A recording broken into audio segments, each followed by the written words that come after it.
อบน้อมแด่พระรัตนตรัยคือพระพุทธพระธรรมพระสงฆ์คุณพระพุทธที่สูงล้ำคุณพระธรรมที่สูงส่งคุณพระสงฆ์ที่สูงเลิศอันก่อเกิดเป็นพระรัตนตรัยขอถวายความเคารพนอบน้อมพระมหาเถรานุเถระ ทุกลูกทุกตนขอเจริญพรศรัทธาพระออกแม่ออกนักศีลนักบุญทุกท่านทุกคนวันนี้เป็นวันพุธที่10 สิงหาคม 2565ซึ่งตรงกับวันขึ้น13 ค่ำเดือน11เหนือเดือนเก้าใต้2 วันก็จะเป็นวันสำคัญทางศาสนาวันสำคัญของชาวพุทธคือวันพระวันศีลใหญ่ศีลแล้วก็เป็นวันแม่แห่งชาติตัววันที่12 สิงหาคมญาติโยมก็จะได้ไปร่วมกิจกรรมทำบุญตักบาตรที่วัดกาติในที่เป็นจัดกิจกรรมเกี่ยวกับการทำบุญในวันแม่แล้วก็ทำบุญวันศีลขึ้น15 ค่ำเดือน11เวลาก็ผ่านไปเนาะศรัทธาทำคือบางครั้งจะทำการทำงานเตรียมงานกระแทบบัดตันเพราะว่าเวลามันรวดเร็วทำคือเตรียมตัวบัดตันที่คิดไว้ที่จะทำอันนั้นทำอันนี้เนี่ยเพราะด้วยการงานที่มันมีนักหลายอย่างหลายอันต้องรับภาระต้องรับผิดชอบทำให้บัดตัน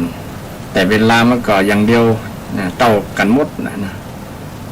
วันหนึ่งก็มี24 ชั่วโมงธรรมชาติก็ปั่นมาเหมือนกันก็เพียงจะแปลกเฉพาะฤดูกาลฤดูกาลนี้มีฝนฤดูกาลนี้หนาวฤดูกาลนี้ร้อนก็จะแปลกแต่ว่าเวลา1 วัน 1 คืนก็เท่าเดียวกัน24 ชั่วโมงที่ธรรมชาติปั่นฮือแต่อาจจะแปลกที่ว่าช่วงเวลาหน้าฝนช่วงเมื่อวันนี้จะหันตะวันนักกว่าช่วงหน้าหนาวนี่จะหันตะวันกำเดียวแล้วก็ตะวันก็ตกดินโวยช่วงเมื่อคืนจะนักประมาณนั้นแต่ก็เฉลี่ยกันแล้วก็ วันไหนก็มี4 ชั่วโมง4 ชั่วโมงเท่ากันหมดฉะนั้น ก็เป็นเรื่องที่กำหนดคนได้ตื่นตัวเนาะว่าวันนี้ได้จำง่ายนะเพื่อจะบ่ได้เพื่อจะเป็นสถิติว่า วันนั้นนะวันติดจันทร์การพุธพัดทุกเสาร์นี่เป็นต้นเนาะจะได้จำง่ายสะดวกในการที่จะบันทึกจดจำแล้วก็การกำหนดกฎเกณฑ์ว่าเขาจะมีโครงการมีแผนที่จะทำอะไรอย่างในช่วงแต่ละเดือนแต่ละปีซึ่งจะได้กำหนดกฎเกณฑ์ไว้วางแผนไว้แล้วก็ทำไปตามแผนทำไปตามความคิดที่ตั้งไว้คิดไว้ว่าจะทำตั้งใจว่าจะทำนั้นอย่างศรัทธาท่านผู้ฟังทั้งหลายก็คงจะมีการมีงานกันนะทุกคนก็มีการมีงานแต่บางคนก็มีการทำงานอดิเรกอยู่บ้านนะเป็นคนเฝ้าบ้านให้ลูกให้หลานที่ก็ถือว่าเป็นงานนะเป็นงานอย่างหนึ่งที่ต้องดูแลบ้านดูแลจองบอกคือคนมาเข้าบ้านมางัดมาแงะอย่างประมาณนั้นอาจจะมีหมู่ขี่ลักขี่ขโมยเนาะจะมางัดแงะเอาทรัพย์สินเงินทองไปเอาสิ่งของไปที่เจ้าของบ้าน บางครั้งบ่มีคนเฝ้าคนดูแลก็สะดวกแก่หมู่โจรหมู่ขโมยทั้งหลายโดยเฉพาะยุคปัจจุบันเนี่ยนะมิจฉาชีพมีนักหลาย เพราะว่าคนมันไปเสาะการเสาะงานบางทีงานก็เสาะยากนะไปทำการทำงานหาเงินยากก็เลยว่ายปิกมาหาที่มันง่ายๆคิดว่าง่ายๆจริงบ่ง่ายมันยากนะรัฐามันยากเพราะที่ว่ามันยากก็คือมันจะสร้างปัญหาในอนาคตไงคนที่คิดแบบเอาว่ามันสะดวกมันง่ายรักของเปิ้นน่ะดีละนะมันจะบ่ต้องไปลงทุนอย่างนักนะใครอยากก็ไปรักของเปิ้นใครจะมีเงินก็ไปรักของเปิ้นเอาอย่างเป็นขโมยกันหมดนี่มันก็จะเดือดร้อนกันนะทำให้คนที่เปิ้นมีเงินมีทองมีทรัพย์สินนะก็จะวิตกกังวลนะเพราะมีคนที่คอยจ้องจะเอาทรัพย์สินส่วนนั้นโดยที่เจ้าของบ่ได้ฮื้อนะเอาไปก็มีกับทุกวันนะถ้าเราดูฟังข่าวฟังอย่างเนาะเป็นคดีทางโจรกรรมทางลักขโมยเดี๋ยวนี้ก็มีการลักขโมยกันทางโซเชียลนะเพราะว่าประยุคนี้เป็นยุคโซเชียลยุคดิจิตอลละนะทำให้มันเป็นช่องหนึ่งทั้งคนมิจฉาชีพเนี่ยได้แสวงหาผลประโยชน์ทำมาหากินบนความลำบากของคนบางครั้งคนบอกหูตันด้วยความบริสุทธิ์ใจก็เกี่ยเขาง่ายก็คือข้อมูลอย่างต่างๆเช่นข้อมูลเกี่ยวกับเลขบัญชีของธนาคารข้อมูลเกี่ยวกับบัตรประจำตัวประชาชนนี่เป็นต้นเนาะทำให้มิจฉาชีพนั้นได้โอกาสแล้วก็สร้างความเดือดร้อนให้กับคนคนนั้นหลายคนที่ตกเป็นเหยื่อแม้แต่พระสงฆ์องค์เจ้าก็ตกเป็นเหยื่ออาตมาก็เคย มีศรัทธาญาติโยมเนี่ยเพื่อนหวังผลประโยชน์กับตู้เจ้ามันหลอกก็มีแต่บ่ถึงกับนักจะมีบางรูปบางตนตุลุงบางตนเนี่ยเนาะช่วงใกล้จะเข้าอันจะออกพรรษาเพื่อนก็จะมีพิธีประเพณีตานกฐินก็มีญาติโยมบางคนไปหลอกตุลุงว่าผมจะมาเป็นเจ้าภาพกฐินได้ยินข่าวว่าผมมีไผมาจองกฐินอูไปอูมาสร้างความคุ้นเคยสร้างความเชื่อมั่นให้กับตุลุงก็หันหน้าตาหันการแต่งตัวหันกำโอ้กำจาก็น่าเชื่อถือก็เลยตายใจว่าคนนี้เป็นคนที่น่าเชื่อถือได้ทีแรกก็ยังไม่ออกไลน์นะต่อมาก็ออกไลน์หาช่องทางก็จะหาวิธียืมสตางค์ทีแรกยืมสตางค์ไปก่อนยืมสตางค์ทางวัดไปลงทุนก่อนแล้วจะโอนมาทีหลังนี่ต้นบางวัดก็เสี่ยงเป็นหลายหมื่นเป็นแสนก็มีลักษณะนี้นี่ก็ใกล้ที่จะ เข้าสู่กลางพรรษาใกล้ๆที่จะออกพรรษาก็เลิกชีพทั้งหลายไปแสวงหาผลประโยชน์กับวัดกับวาหมู่นี้เป็นตกเป็น บัดตกมอนะ6แน่นอนศรัทธาท่านผู้ฟังกินของสงฆ์ของส่วนรวมเนี่ยนะเพื่อนว่ากินของสงฆ์เอาเงินพระเอาเงินวัดนี่ปัจจัยมันมีผลนักนะศรัทธากรรมติดจรวดทีเดียวล่ะก็มีข่าวเร็วๆเนี่ยคนไปลักไปงัดแงะตู้บริจาคออกจากวันนี้กลัวคนจะหันก็ย่องในที่มืดนะก็แล่ไปตั้งข้างถนนเพื่อจะออกไปถนนไปหารถตัวเก่าที่จอดไว้บังเอิญมันมีรถความเร็วสูงมาเฉี่ยวชนเอาถึงแก่ความตายนี่ หานผลในวันนั้นเลยทำ เป็นบาปกรรมแท้ๆนะแต่บางคนแนบเนียนกว่านั้นเป็นอย่างเป็นผู้เป็นกรรมการวัดก้าอย่างก้าเนี่ยนะทุจริตคอร์รัปชันกับวัดก็มีบางที่บางแห่งนะวัดครึ่งหนึ่งกรรมการครึ่งหนึ่งเนี่ย เอาเปอร์เซ็นต์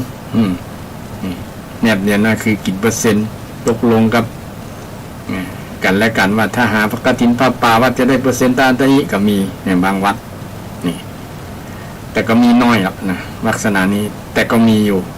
ถ้ามีนักก็ลำบากพอสมควรโดยเฉพาะกรรมการที่เป็นใหญ่ที่คิดว่าตัวเก่าเป็นใหญ่ในวัดเนี่ยคุมตุ๊เจ้าก่อนหมด ตุ๊เจ้าก็กลัวบางคนบางรูปบางตนถึงแม้ว่าเป็นเจ้าอาวาสก็กลัวกรรมการคนที่มีบารมีกันหรอมีอิทธิพลมีบารมีคนในหมู่บ้านนั้นก็เกรงขามนี่เป็นต้นทำให้บุคคลนี้หยามใจได้ใจเนี่ยที่จะทำบ่ถูกบ่ต้องทำบ่ดีทำบาปทำกรรมเนี่ยทำให้ เป็นปัญหาเป็นความนักใจของพระสงฆ์องค์เจ้าเช่นเดียวกันจะอูไปเรื่อยก็อูลำบากเพราะว่าคนบางครั้งกับ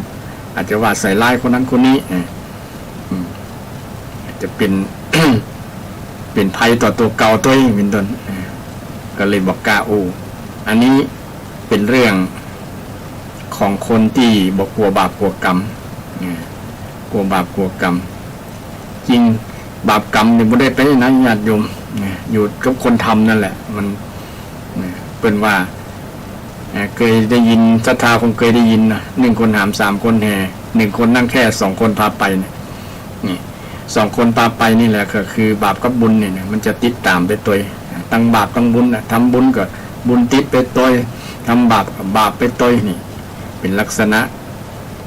เป็นปริศนาธรรมที่เป็นใจกรรมว่า2 คนปาไปนะปาเฮาปาไปข้ามภพข้ามชาตินะ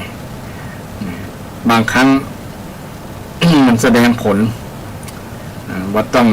ไปรอผลชาติหน้าหลักชาติปัจจุบันนี้ก็ได้หันทันตาเพราะว่ากรรมมันติดจรวดมันเร็วคนที่คิด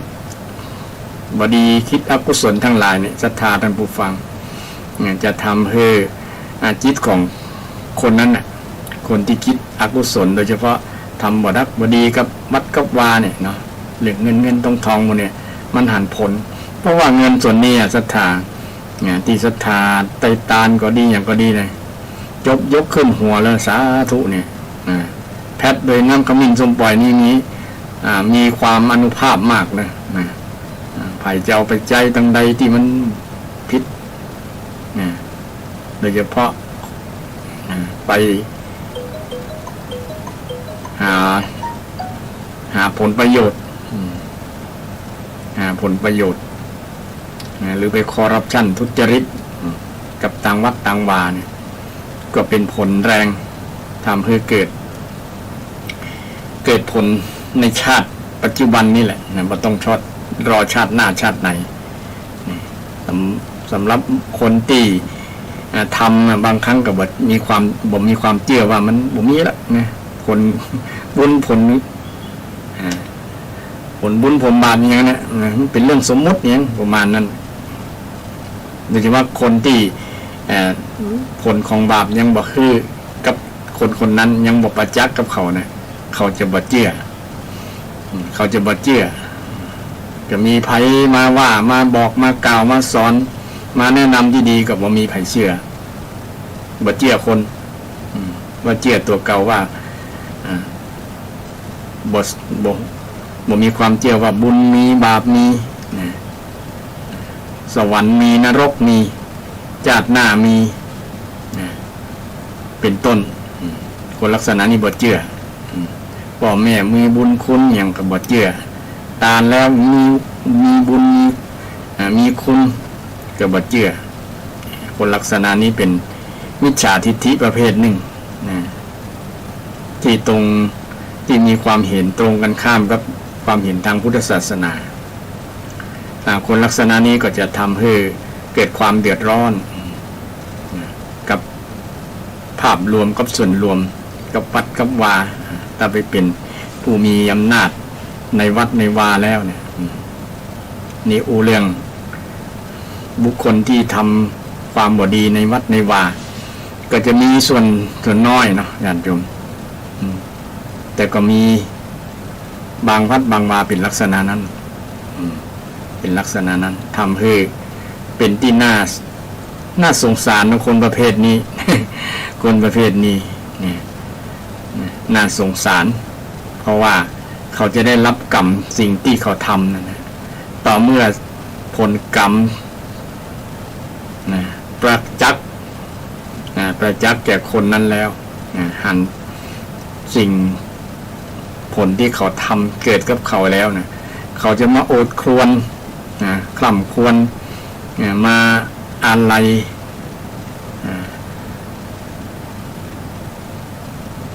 จะจมกับตัวเก่าบ่น่าเลยถ้าเป็นเจ้าอีจะบ่ทำเลยอย่างประมาณนั้น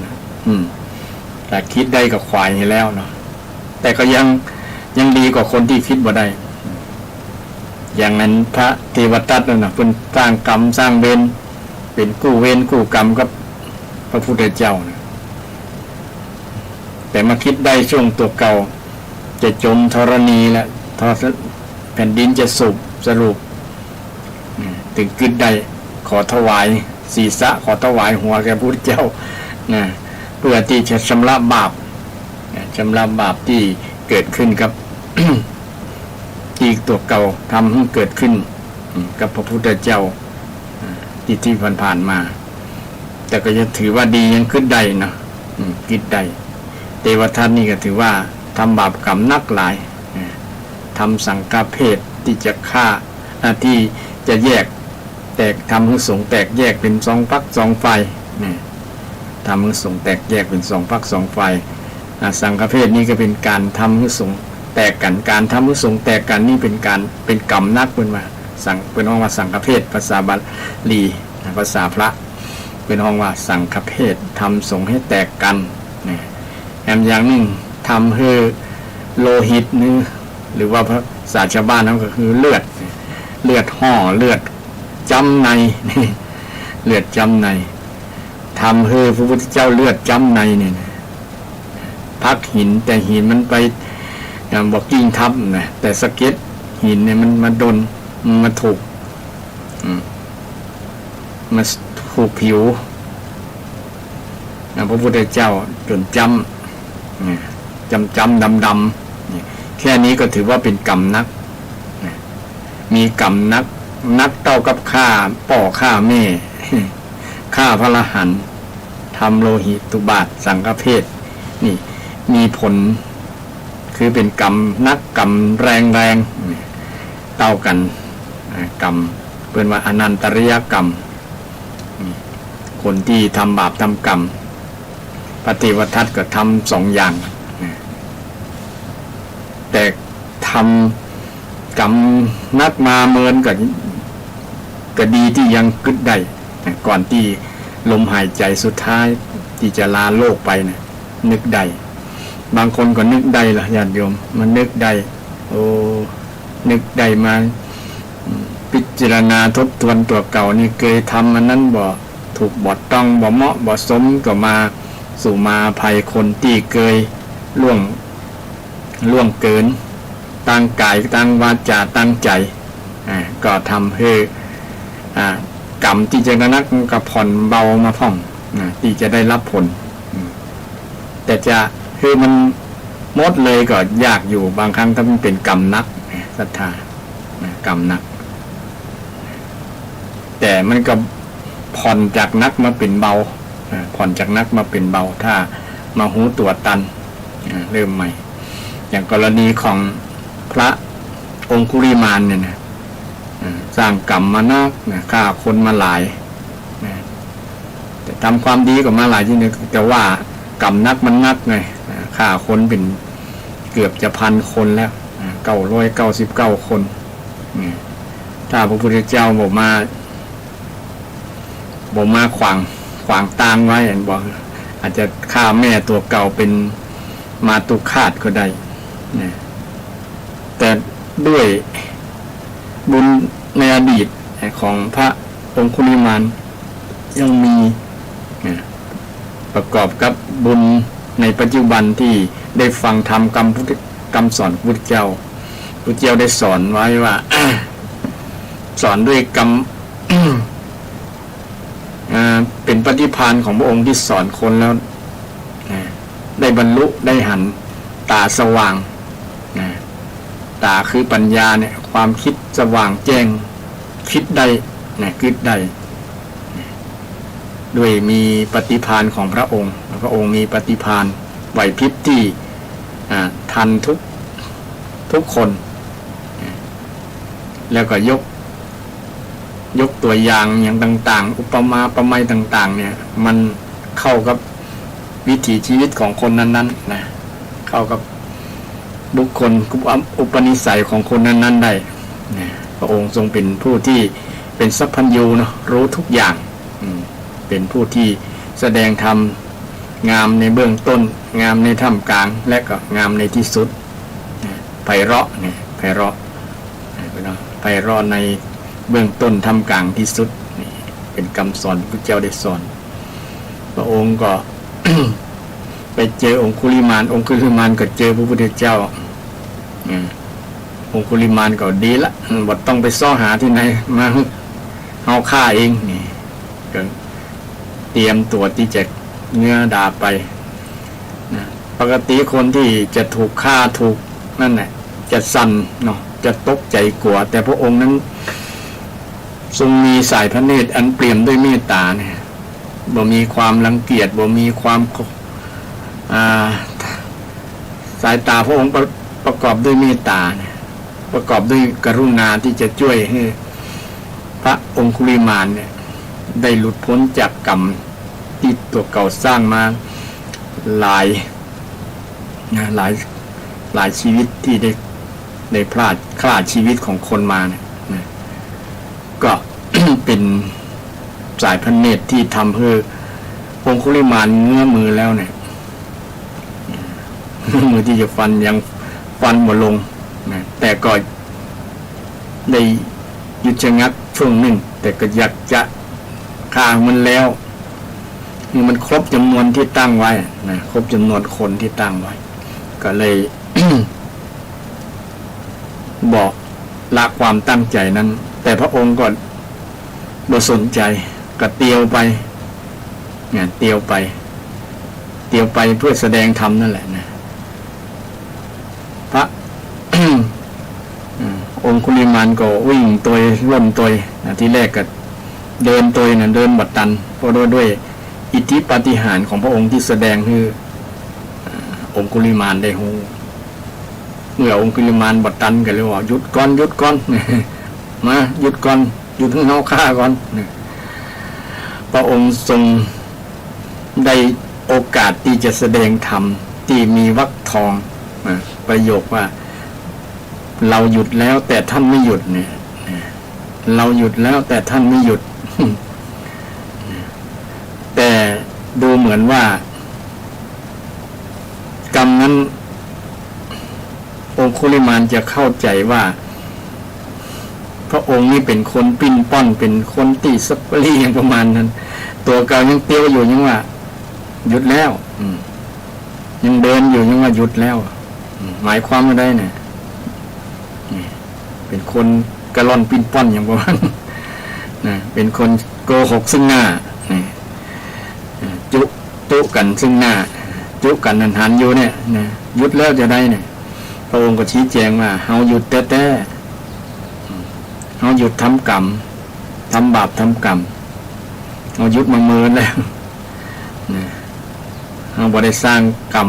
ต่างกายต่างวาจาตั้งใจแห่มแล้วนะหยุดแล้วแต่เธอเนี่ยยังบ่หยุดเลยยังจะสร้างเวรสร้างกรรมมาฆ่าคนแห่มมาสร้างกรรมใหญ่กรรมนักนี่องคุลิมานได้ฟังแล้วก็สะดุดนะหยุดชะงักเลยด้วยประโยคนี้มัน มันน่า คิดเนี่ยกรรมอูนี่เนี่ยคำสอนนี้เทศนาของพระองค์เนี่ยเป็นประโยคที่ทำให้องคุลิมานหยุดชะงักทันที แล้วก็มาพิจารณากรรมอูนี้มันแม่นอย่างกรรมที่พระองค์ได้สอนแต่ก็ยังเถียงว่ามันหยุดบ่ได้แล้วมันเกิดมาแล้วเนี่ยมันเลยไปมานักแล้วว่านั้นจะพลิกไปย้อนไปแห่งบ่ได้แล้ว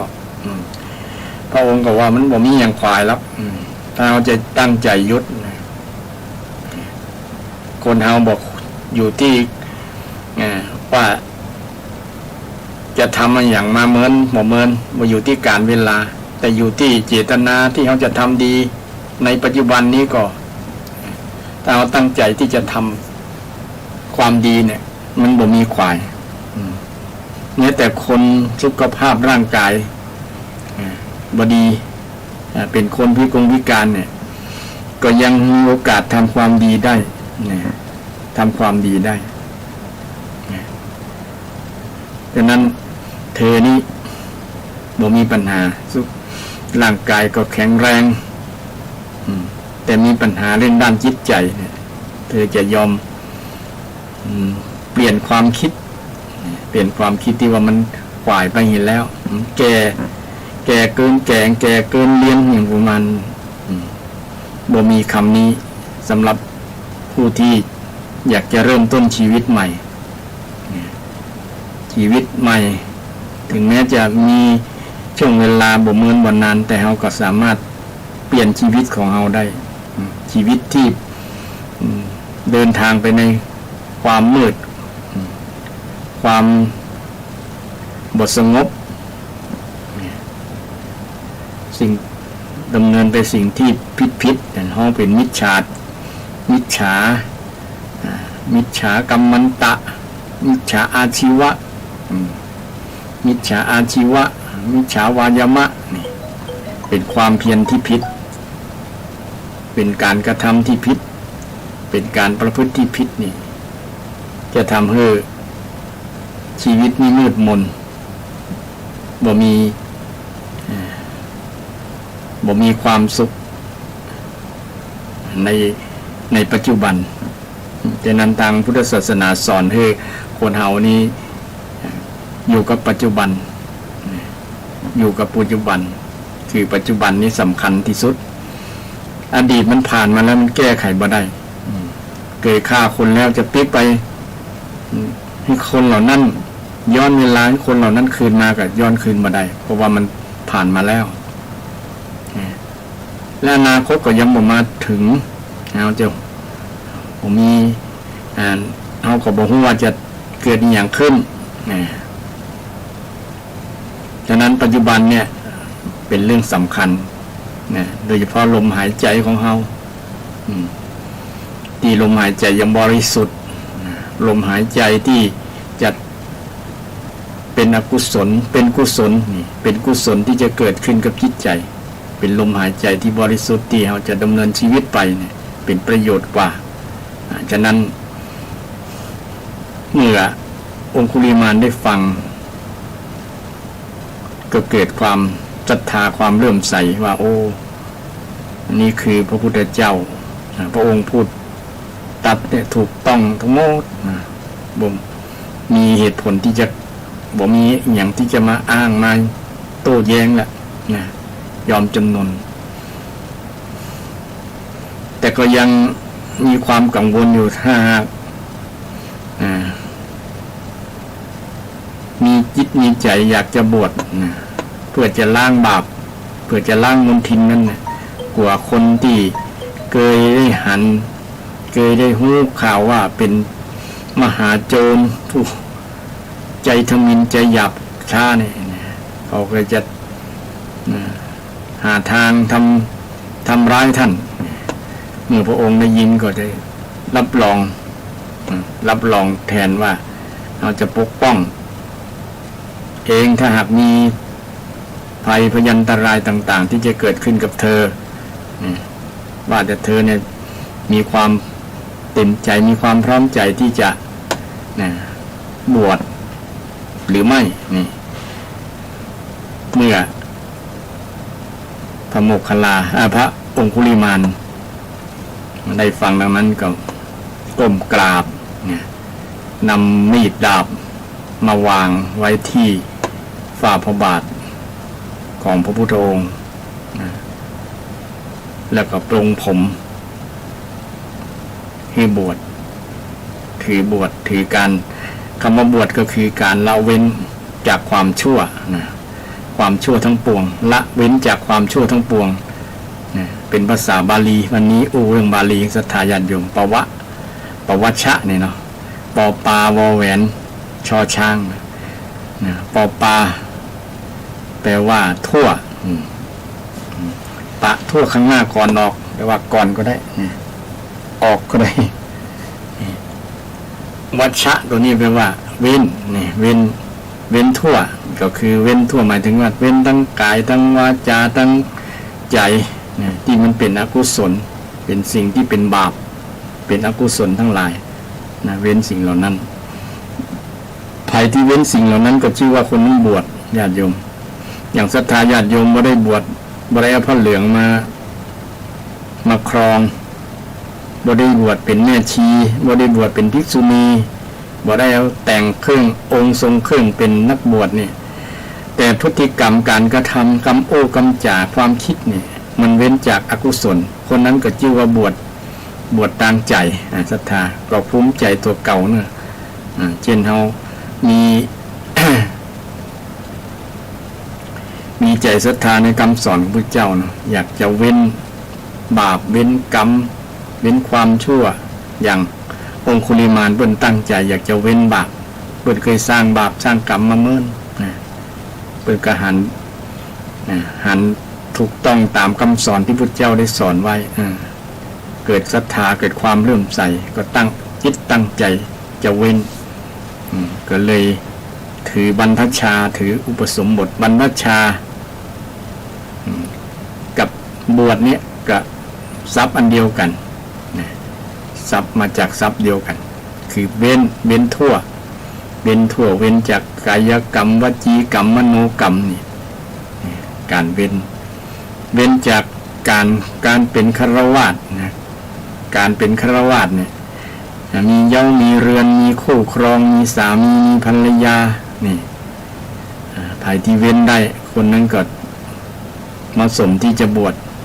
แต่บางคนบวชมาแล้วยังเว้นบ่ได้ก็มีเว้นบ่ได้ก็มีก็ไปมีคู่ครองไปมีครอบครัวเห็นก็ถือว่าบ่อยู่ในเพศบรรพชิตบ่ได้แล้วนะ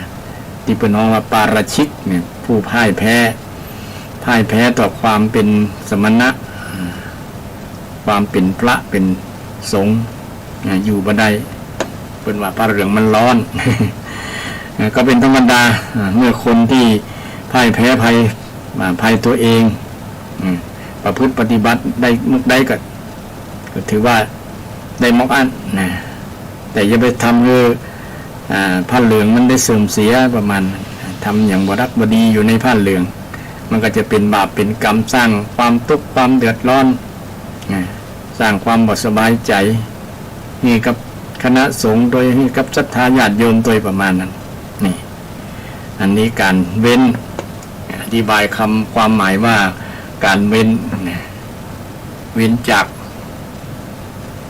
ความชั่วเว้นจาก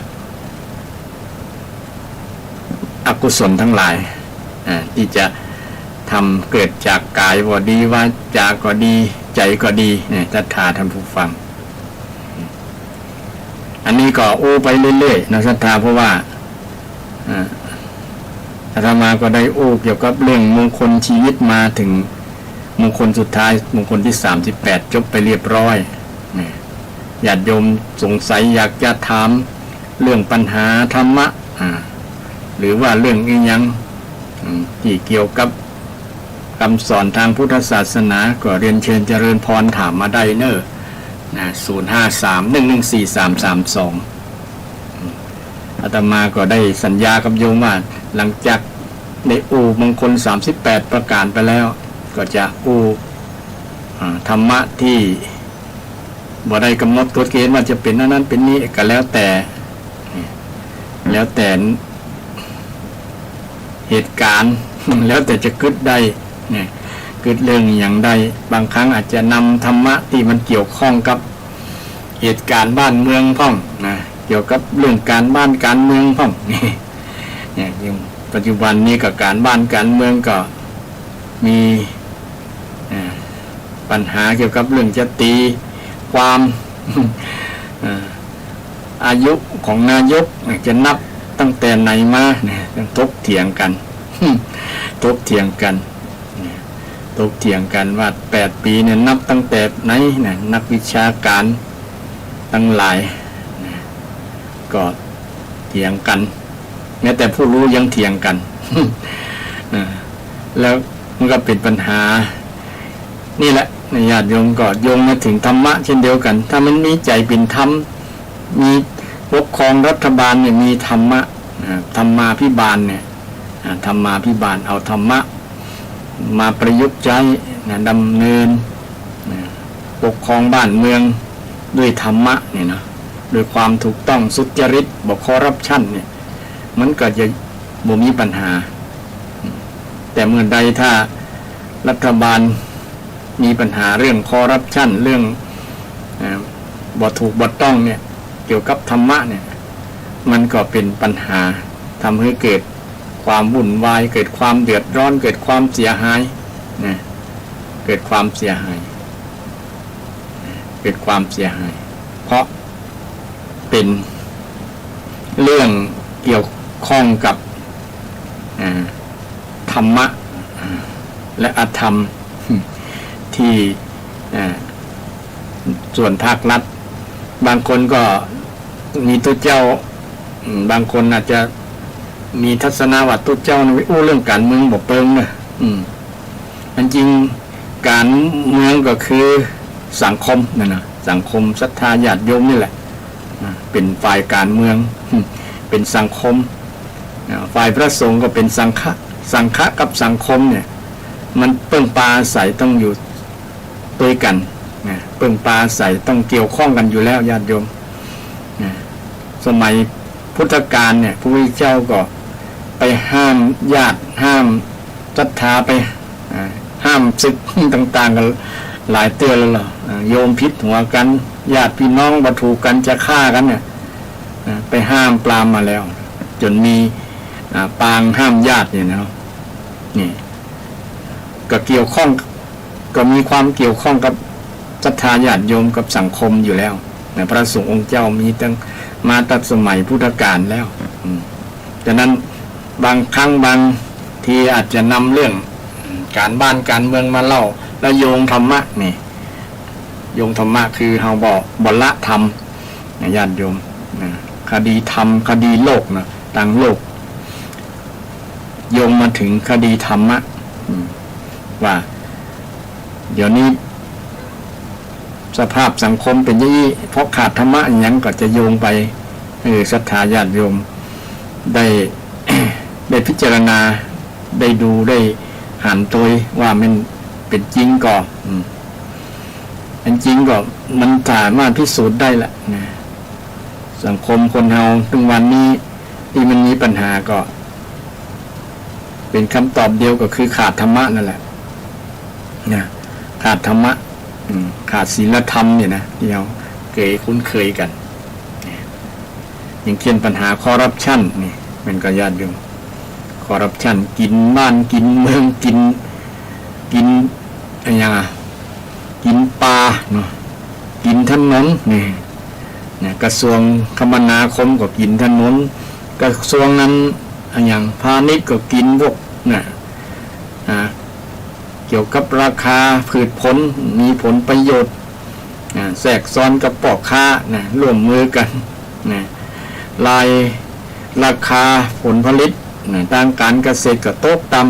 ำแทนที่เจ้าบ้านแปลงหรือว่าปลูกพืชพันธุ์ธัญญาหารผลไม้รากไม้ขึ้นมาแล้วจะตั้งราคาเอาตัวเก่าว่าบ่ได้อยู่ที่พ่อค้าคนกลาง เปิดจะฮือตัวใดก็เอานะเดี๋ยวนี้ก็เอ็นดูหมู่เกษตรกรศรัทธาญาติโยมที่ปลูกนาปลูกข้าวปลูกสวนต้องมีการลงทุนนะต้องมีการลงทุนนักหลายนะเช่นปลูกนาเนี่ยนะมาคิดแล้วก็เอ็นดูก็บ่ได้ยังบางครั้งนะก็ได้เงินทุนตัวเก่านะนะการปั่นก็ให้เป็นเกือบพันแล้วนะเอารถปั่นแต่บ่ใจควายไถนาอย่างแต่ก่อนละแต่ก่อนใช้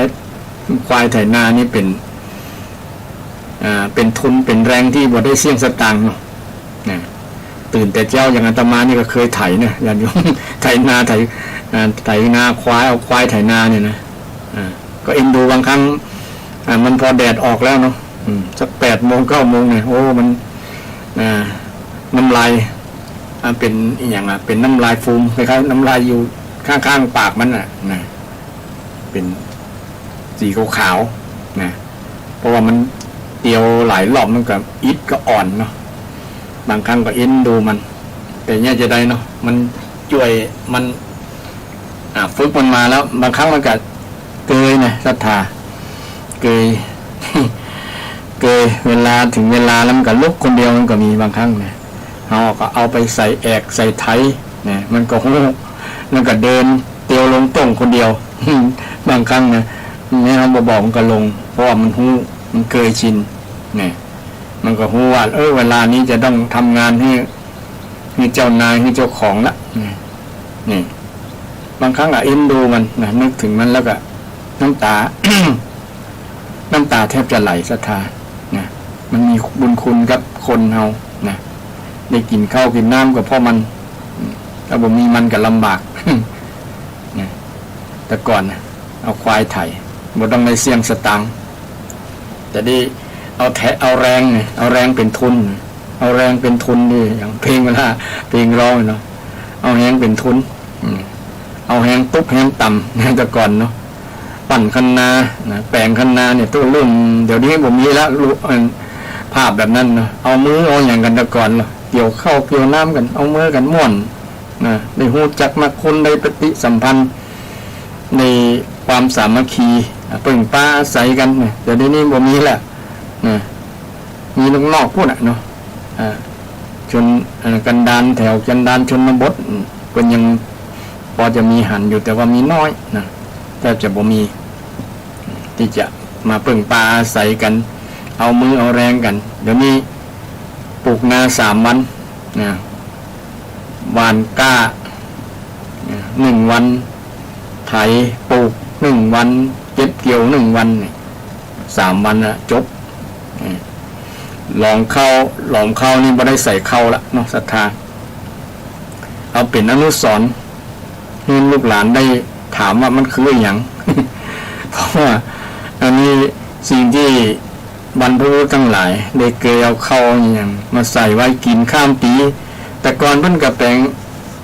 ปลูกนาปลูกข้าวเนี่ยเนาะปลูกไว้กินเนาะไม่ได้ปลูกไว้ขายอย่างมาเดียวว่าเป็นพาณิชย์หมดเนาะนะปลูกนาขายแล้วก็ยังซื้อข้าวกินอยู่นะแทนที่จะปลูกไว้กินนี่เอาข้าวที่บริสุทธิ์บ่ต้องใส่สารใส่ปุ๋ยอย่างแต่ว่าเนาะเอาแบบบริสุทธิ์ที่มัน แบบปนเปื้อนสารเคมีอย่างต่างๆเดี๋ยวนี้มันมีทั้งเคมีทั้งปุ๋ยแล้วก็กล้าปุ๋ยกันแล้วแปลงไปเดี๋ยวปั้นปลายเนาะโอ้ก็กล้าปุ๋ยก็สอบเป็นปั้นปลายกล้าอะไรอย่างกล้าปลูกงั้นให้แล้วปั้นปลายปั้น4ปั้น5แล้วประเดี๋ยว2 อย่างนี้ก็3 ปั้นแล้วนี่กล้าไทยมันเป็นกับปั้นก็4 ปั้นแล้วนี่กล้าอย่างไรล่ะกล้าตัดเห็นเป็นปั้นที่5ละ5,000ถ้าวันไหนเดือนปีไหนราคาเข้าเนี่ยบ่ถึง 5,000 นี่พุทธตื่นถ้าได้ 5,000 นี่อยู่ตัวแต่ก็พุทธว่ามันบ่นับแฮงตัวเก่าเนาะตัวเก่าต้องไปพอไปแยงไปดูว่าน้ำมีน้ำกอหญ้าคันนาขึ้นสูงก็ต้องไปดูบางทีมันน้ำขึ้นบ่เต็มกับหญ้ามันเลยเนี่ยเกิดนี่ต้องลำบาก จะรู้แล้วนะทุนมันต้องเป็นเ กือบ6,000มื้อน่ะนะนี่อูเรื่องศรัทธาลงทุนทำเกษตรนะก็เลยเป็นที่มาของหนี้สินทั้งหลายนะทำแล้วมันบ่ได้หยังนะยิ่งไปกาเจ้าของเราบางทีคนเจ้านานะเดี๋ยวนี้เป็นกับเจ้าให้นี่ก็เป็นพันเช่นเดียวกันก็ล้วนเป็น6-7,000ก่อนศรัทธานะทำ2เตื้อก็2,000แล้วเนาะนั่นบ่ได้อย่างเลยถ้าราคา6,000เนี่ยบ่ได้อย่างค่าแรงตัวเก่าบ่ต้องนับละกล้าอย่างอื่นนำบ่สปะที่จะเป็นลงทุนก่อนต้องลงทุนถ้าปีไหนมันแรงน้ำท่วมก็จบกันเลยเป็นหนี้เป็นสินแฮมนี่ความลำบากของชาวไร่ชาวนาเกษตรกรอย่างปีนี้นะลำไยเนี่ยราคาบ่ดี เฮียเบ้อกันอยู่ตีสวนเนี่ยไผมีสวนนักเดี๋ยวนะแทนที่จะภาคภูมิใจนะปีนี้มันดกบ่ว่าที่ไหนก็ดกนะก็ยินดีกับศรัทธาว่าปีนี้ศรัทธาคงจะลืมตาอ้าปากกันได้ละกับซ้ำราคาบ่ดีเนี่ยบ่มีไผซื้อก็ซื้อราคาถูกๆเอาไปคว้างดีกว่าเฮ้ย ก็มีเนี่ยมันก็เป็นที่น่าเอ็นดูนะชาวไร่ชาวสวนเนี่ยหยังก็บอกปุ๊บตื่นหมดอ่ะนะมันปุ๊บตื่นหมดนะขาดทุน ขาดทุนนะเป็นที่เอ็นดูนะ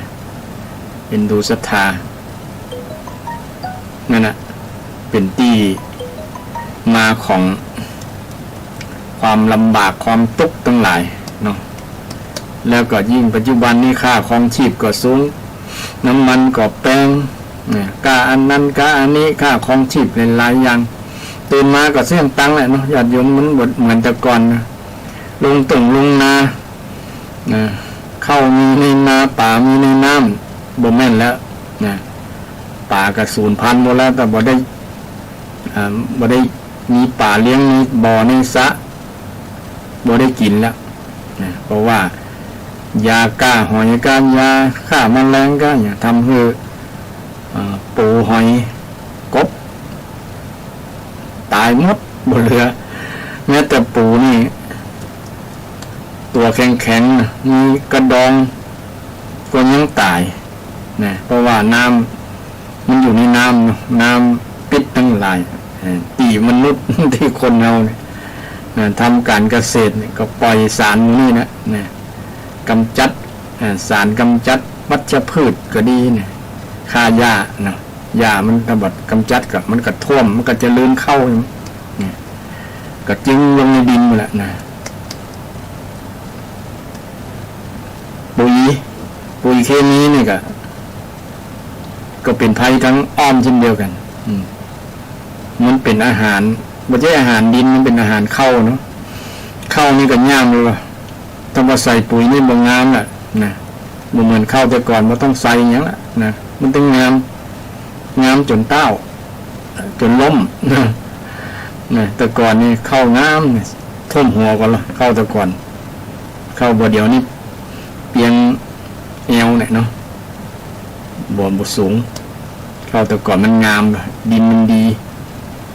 เดี๋ยวนี้ดินมันตายแล้วเนาะแม่ธรณีเนี่ยตายศรัทธาท่านผู้ฟังเข้ามันตายทำให้ดินบ่มีคุณภาพปลูกไปแล้วเข้าก็บ่ได้สารรับสารอาหารจากดินต้องอาศัยปุ๋ยปุ๋ยเคมีกับราคาปันป่ายอย่างที่ว่ามันก็เป็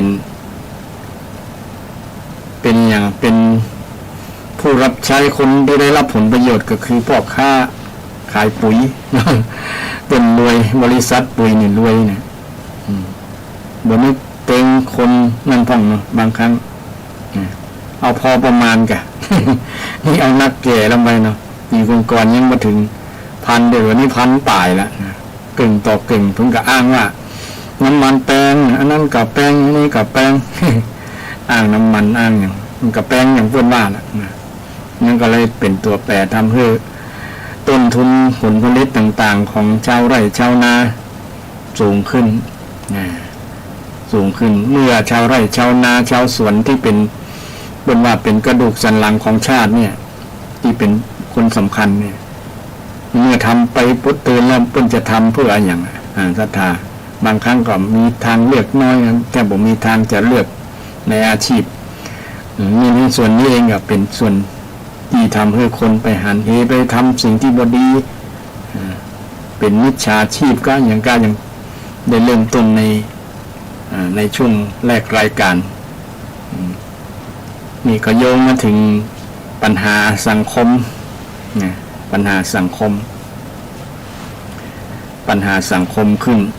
ให้เศรษฐกิจสังคมมันก็มีความเกี่ยวข้องซึ่งกันและกันเกี่ยวข้องเมื่อคนมีรายได้รายดีในคนในครอบครัวก็แต่ก่อนเคยมีหน้าตายิ้มแย้มแจ่มใสเดี๋ยวนี้ก็บึ้งตึง บ่ยิ้มแย้มแจ่มใสกันแล้วยิ้มบอกนะเพราะว่ามันมีสินท่วมหัวเนาะแต่ยิ้มบอกเอาหน้าเอาอันน่ะอย่าเอาแขนเกยหน้าผากตรงนั้นนอนเวลานอนบางครั้งบ่เจนกระแขนนะเอาขาไปมันเกยนะ เกยหน้าผากก็มันกึดนักเนี่ยนอนบ่หลับจะหาวิธีไหนเนี่ยหาเงินเสาะทองทำมาหากินกับบ่พอกินบางคนก็กึดบอกบ่ถูกก็กึดสั้นก็มีเนี่ยบ่มีตังออกละกึดสั้นก็ศรัทธาญาติโยมอย่าไปกึดสั้นเรื่องนี้เนาะก็พิจารณาถึงว่าอย่างอื่นเขายังรอดนะสัตว์เดรัจฉานทั้งหลายเขาก็บ่หัน เดือดร้อนอย่างบางครั้ง แทนที่เขาจะเดือดร้อนเหมือนกันเพราะว่ามนุษย์เป็นผู้สร้างผู้ทำเนี่ยเช่นไปทำลายป่าทำลายธรรมชาติต่างๆเนี่ยเขาอยู่ของเขาดีๆสบายแล้วเขาต้องอพยพโยกย้ายไปที่อื่นก็มีเนาะเช่นนกหนูสัตว์ป่าที่อาศัยป่าอาศัยอย่างเมื่อคนไปลุกรานป่าลุกตีป่าสงวนตีอย่างก็เนี่ยนะก็เป็นผลทำให้สัตว์ทั้งหลายได้ต้องอพยพต้องหาที่อยู่ต้องรอดเขาก็มีความ ที่จะให้ตัวเก่ารอดเหมือนกันเหมือนกับคนนั่นแหละ คนเราก็ต้องมีวิธีที่จะทำให้รอดเนาะรอดโดยเฉพาะเนี่ยจะใดที่จะให้มันรอดรอดหนี้รอดสิน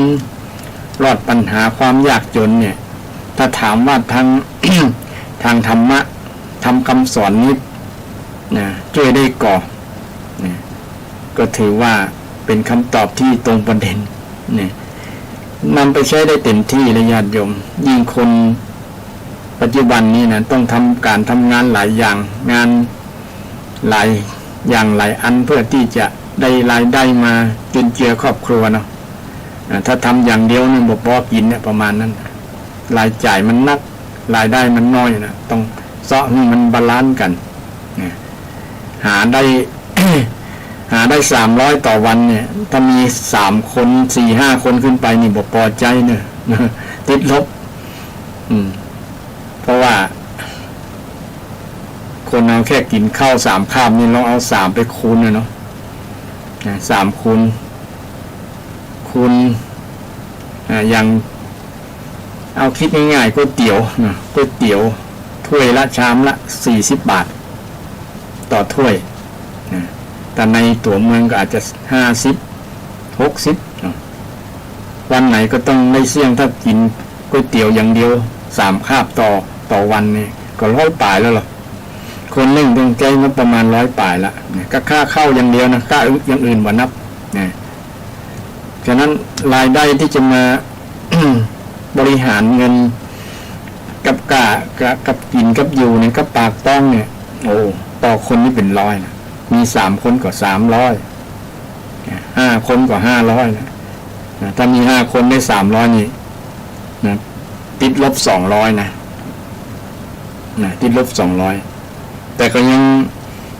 ช่วยบรรเทาคนตีคนแก่คนเฒ่าเนาะ เดี๋ยวนี้มีเงินเงินเนี่ยอย่างเงินผู้สูงอายุเงินผู้สูงอายุเงิน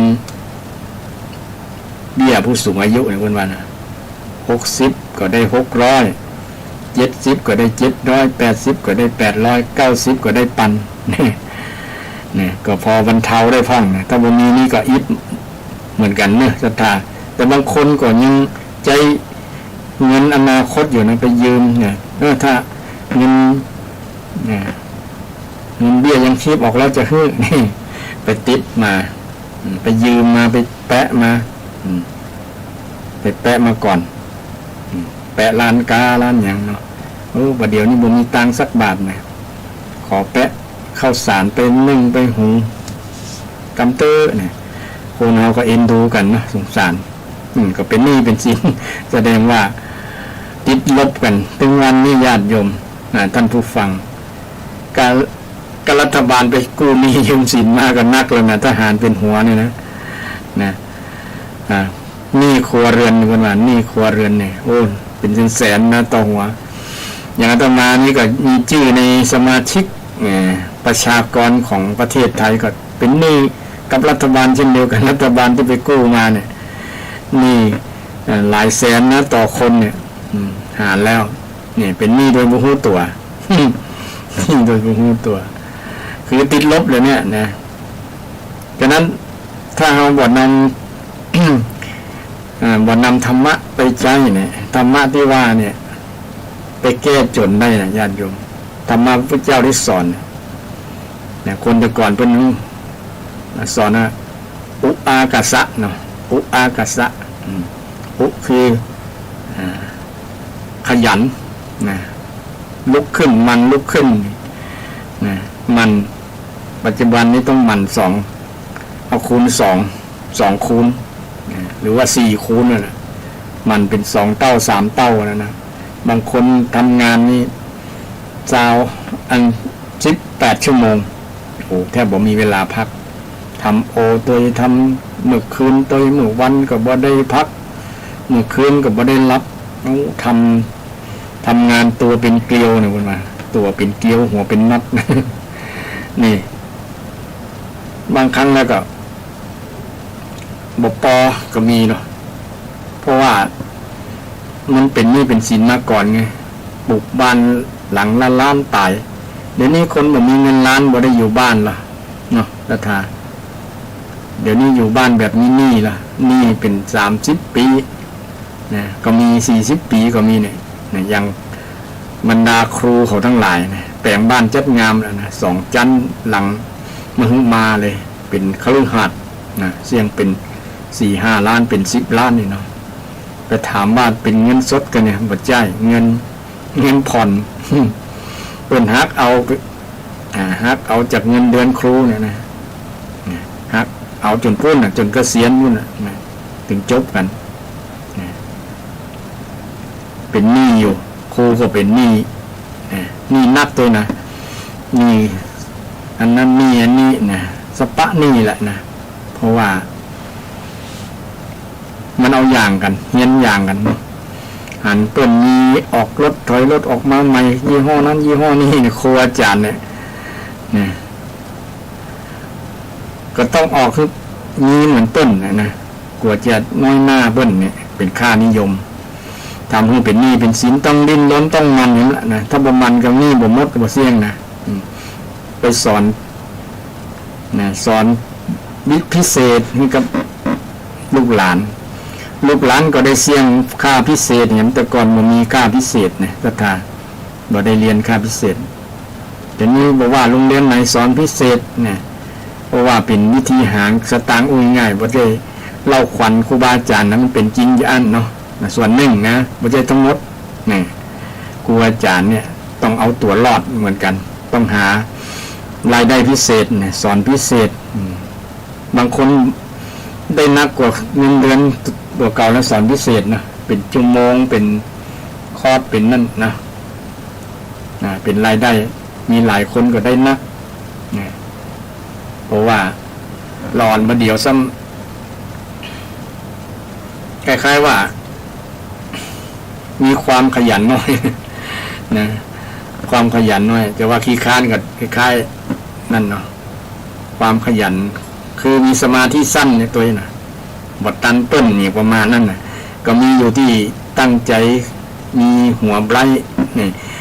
มันสมองดีเฮียนเก่งนี่บ่ต้องไปเฮียนพิเศษละยกกรณีพิเศษมันมีบอกกี่คน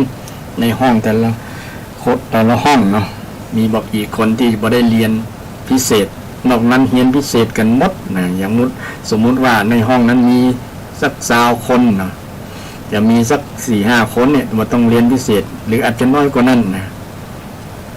นอกนั้น10 กว่าคน20 กว่าคนนี่ต้องเรียนพิเศษกันหมดต้องเสี่ยงสตังค์อิดพ่ออิดแม่ละนะเบิ่นว่าพ่อแม่นี่ต้องเสี่ยงกับกาชุดขาวนี่เวลาเปิดเทอมนี่โอ้ต้องตัวหมุน นะหัวหมุนเลยไม่ใช่ตัวหมุนหัวหมุนตัวบ่ฮู้ไปยิบยืมได้ไหนกันเพิ่นก็เอาหมดนะดอกเบี้ยจะสูงมากใดก็สู้เพราะว่าเพื่อ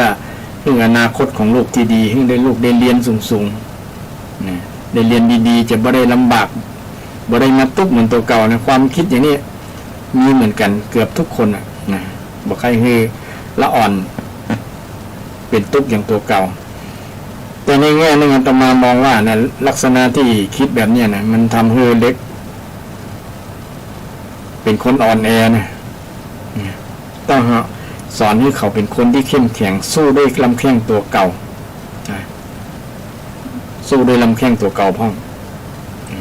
บางอย่างให้เขาเปิ้งตัวเก่าขึ้นได้เช่นเขา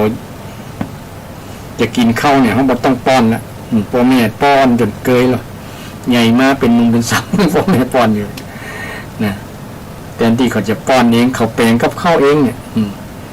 แปลงกับข้าวกินเองเนี่ยให้เขาเปิ้งตัวเก่าได้ถ้าเขาขาดเขาถึง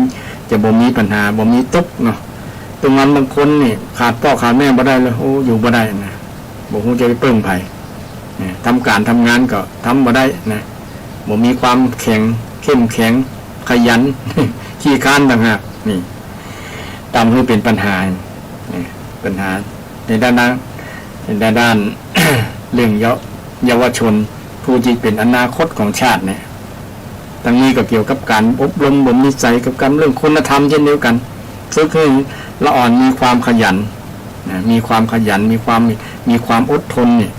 ความขยันความอดทนนี่เป็นธรรมะที่จะต้องปลูกฝังกันราคานิยมดีๆก็เป็นธรรมะรัฐาท่านปลูกฝังเมื่อกี้เรื่องปัญหาเรื่องเศรษฐกิจแก้ด้วยธรรมะของพุทธเจ้าว่าอุทธานนะสัมปทานในความขยันหมั่นเพียรความหมั่นความเพียรเนี่ยมันตึงได้ที่เราได้รับทราบข่าวว่ามีเจ้าสัวคนหนึ่งเป็นเจ้าของพัดลมฮิตาชิในญาติโยมเนี่ยเพิ่นก็มีจิตเป็นกุศลเพิ่นบ่ได้จบปริญญาตรีปริญญาโทปริญญาเอกแต่เพิ่นจบบทมัธยมประถมก็บ่จบนะที่ทราบข่าวว่าจบแค่ป.2 นี่เนาะเพิ่นมีความหมั่นเอางานทุกอย่างเพิ่นเป็นคนเชื้อจีนนะชื่ออย่างชื่อจุนนี่ก็นะนี่เพิ่นมีความหมั่นความขยันนะอุตสาหะทำงานทุกอย่างที่จะได้เงินนะแต่ก่อนเพิ่นก็มีเสื้อผืนมอนใบนะเพิ่นด้วยความอุตสาหะภาคเพียรเพราะมีบทเรียนคือความทุกข์ยากเนี่ยที่จะเอาต่อสู้ความทุกข์ยากความจนต่างๆเนี่ยก็ด้วยเอาชนะด้วยความขยันหมั่นเพียรของเพิ่นนะในที่สุดเพิ่นก็ประสบผลสำเร็จนะแล้วก็ด้วยน้ำใจที่เพิ่นมีคุณธรรมเนี่ยมันก็เป็นผลตอบเพิ่นเดี๋ยวนี้ขายนะกิจการของเพิ่นก็ขายดีขายพัดลมมีห้อฮิตฮาตาลิเนี่ยนะพัดลมฮาตาลิเนี่ยเป็นของคนไทยที่แรกอาตมาก็เข้าใจว่าเป็นของญี่ปุ่นก็ฮาตาลินี่จริงเป็นของคนไทยเนี่ยเป็นของคนไทยที่น่าภาคภูมิใจแล้วก็ทำส่งออกนอกตัวนี่เรื่องว่าเปิ้นเนี่ยมีธรรมะข้อหนึ่งคือความขยันนี่ธรรมะ ความขยันหมั่นเพียรนี่เพื่อนเป็นคนขยันคนจีนนี่ต้องขยันอยู่แล้วเนาะทำมาค้าขายส่วนนักนะส่วนนักแต่ก็มีส่วนบางส่วนมันก็ขี้ข้าน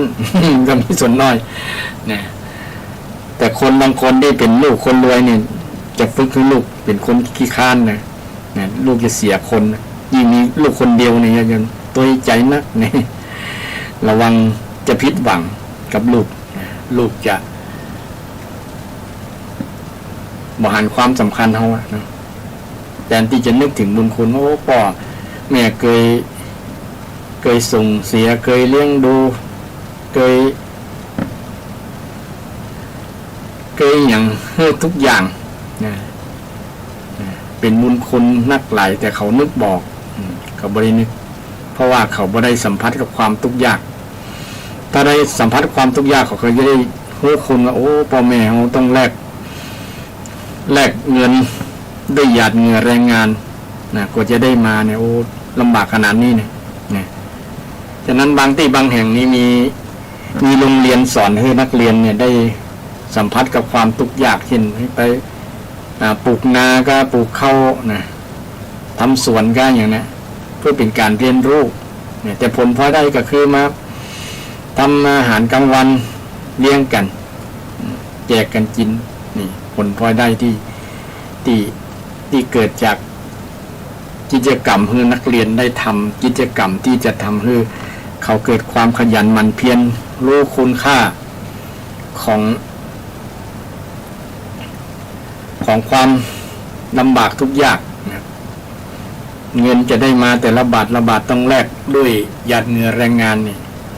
ถ้าเขาได้มีความคิดนึกระลึกแบบนี้นี่จะเป็นประโยชน์กับละอ่อนเยาวชนนี่อย่างที่เจ้าของบริษัทฮาตารินี่นะฮาตาริเพิ่นมีความขยันหมั่นเพียรมาว่าบริษัทไหนนะที่เป็นรวยมาเนี่ยเพิ่นบ่ได้ว่าแกรวยมาปุ๊บปั๊บบ่มีเหตุมีผลนะ มันบ่เหมือนคนถูกหวยนะรวยในวันนั้นเนี่ยแต่คนถูกหวยก็ยังต้องอาศัยบุญบารมีสั่งสมมาแต่ในอดีตชาตินะถ้าถึงจะรวยนะถึงจะได้ส่วนนั้นคนถ้าบ่มีบุญกุศลนั้นบ่ได้หรอกนะบุญกุศลในอดีตชาติที่ผ่านมาต้องสั่งสมกันทั้งนั้นสั่งสมคุณงามความดีต่างๆถึงจะได้เจ้าของบริษัทใหญ่ๆทั้งหลายเนี่ยมีความหมั่นเพียรกันทั้งนั้นมีคุณธรรมคือความเพียรความขยันหมั่นเพียรภาษาภาวะอุทธานสัมปทาความถึงพร้อมด้วยความหมั่นลุกขึ้นอุทธานแปลว่าลุกขึ้นยืนลุกขึ้นทำเนี่ยคนสมัยแต่ก่อนอย่างอุยอาตมาแม่อาตมานี่ชอบปุ๊บลุกตั้งแต่เจ้านะลุกเนี่ยเอากำลังรับม่วนละอ่อนเนาะเป็นบางเตื้อก็บ่ชอบใจกำลังรับม่วนแล้วมาปุ๊บเขาคือฝึกคือลูกเจ้านะแล้วก็ฝึกคือลูกรับเจ้าเช่นเดียวกันนะนอนเต็มอิ่มนะบักเกิน3 ทุ่มให้รับแล้ว2 ทุ่มให้รับเลยลูกนะแต่ก่อนทีวีอย่างต่างๆมันบอกมามันบอกอย่างมันบอกได้ดูอันรายการนั้นรายการนี้อย่างปัจจุบันนี่หรอนะมีแต่ละครบอกกี่เรื่องแล้วนะบางคนก็ดูจนถึง10 โมงก็รับกันละนะแต่บัดเดียวนี้โอ้มีอันนั้นมีอันนี้รายการนั้นรายการนี้คืนห้องนะบ่พักบ่คอนจะกระทายทอดสดอันนั้นอันนี้นะกีฬาข้องยังข้องนะอดตารับครับตานอนตามเพื่อละอ่อนเป็นคนที่รับดึกลุกขวายนะไปดูเล่นเกมกันนะดูบอลกันอันนั้นอันนี้สภาพที่เขาเมาหลงอยู่นั่นนะจนบ่รับบ่นอนบางเตื้อจุพ่อจุแม่ว่ารับแล้วเนาะปิดไฟในห้องนะแต่ก็ยังเล่นเกมเล่นอย่างอยู่ในโทรศัพท์มือถือแบ บ่รับบ่นอนกันอู้กันเท่านั้นนะเสียงตังบ่ได้ใช่เหตุ อู้กันบางที่ตีแต่ก็จะไปหากันอยู่ในวันพุกนะเป็นเพื่อนกันนะเลิกเงี้ยแล้วก็ย่างมาอู้กันในเมื่อคืนเนี่ยเสียงสตัง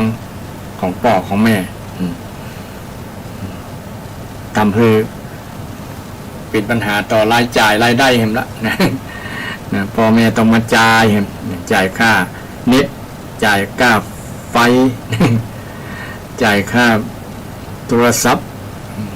ของลูกเขาก็ไม่ได้เสียดายอย่างเพราะว่าเขาไม่ได้จ่ายหรอกลูกเนาะพ่อแม่เนี่ยอิดฉะนั้นการที่จะทำให้คุณภาพของคนในครอบครัวจะต้องฝึกความขยันความอดทนความขยันความอดทนนี้เป็นธรรมะของพระพุทธเจ้าที่นำไปสู่ความสำเร็จความสำเร็จแม้แต่พระสุพุทธเจ้าบางรูปบางองค์บางท่านสำเร็จพระพุทธเจ้าด้วยความเพียรก็มีนักมีหลายมีนักมีหลายองค์มาจากความเพียรแต่ความเพียรนี้ต้องเป็นเพียรถูกด้วยนะเพียรถูกเพียรชอบเพียรถูกเพียรชอบเพียรที่ดีงามคือเพียรไปทางที่ดีงามที่กุศลเพียรที่เป็นกุศลในทางหลักพุทธศาสนาเรื่องความเพียรไว้ที่ว่า1เพียรระวังอกุศลระวังอกุศลที่จะเกิดทางตาทางหู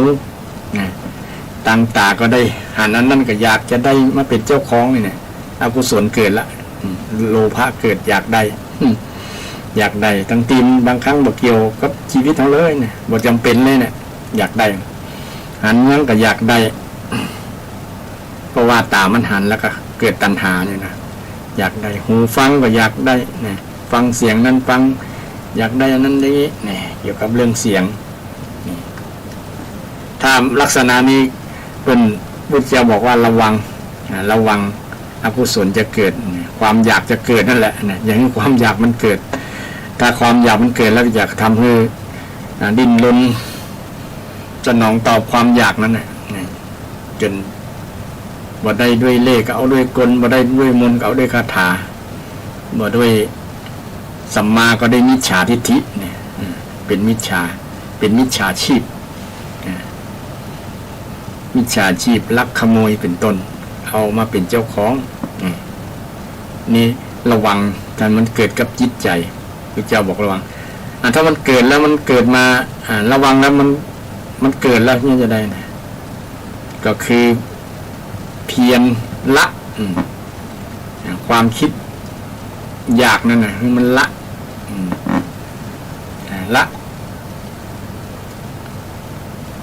คือหลีกหนีเนาะบอกคือมันเกิดกับจิตใจเกิดกับจิตใจทอดจิตใจของมันเกิดขึ้นแล้วจะทำให้จิตใจมัน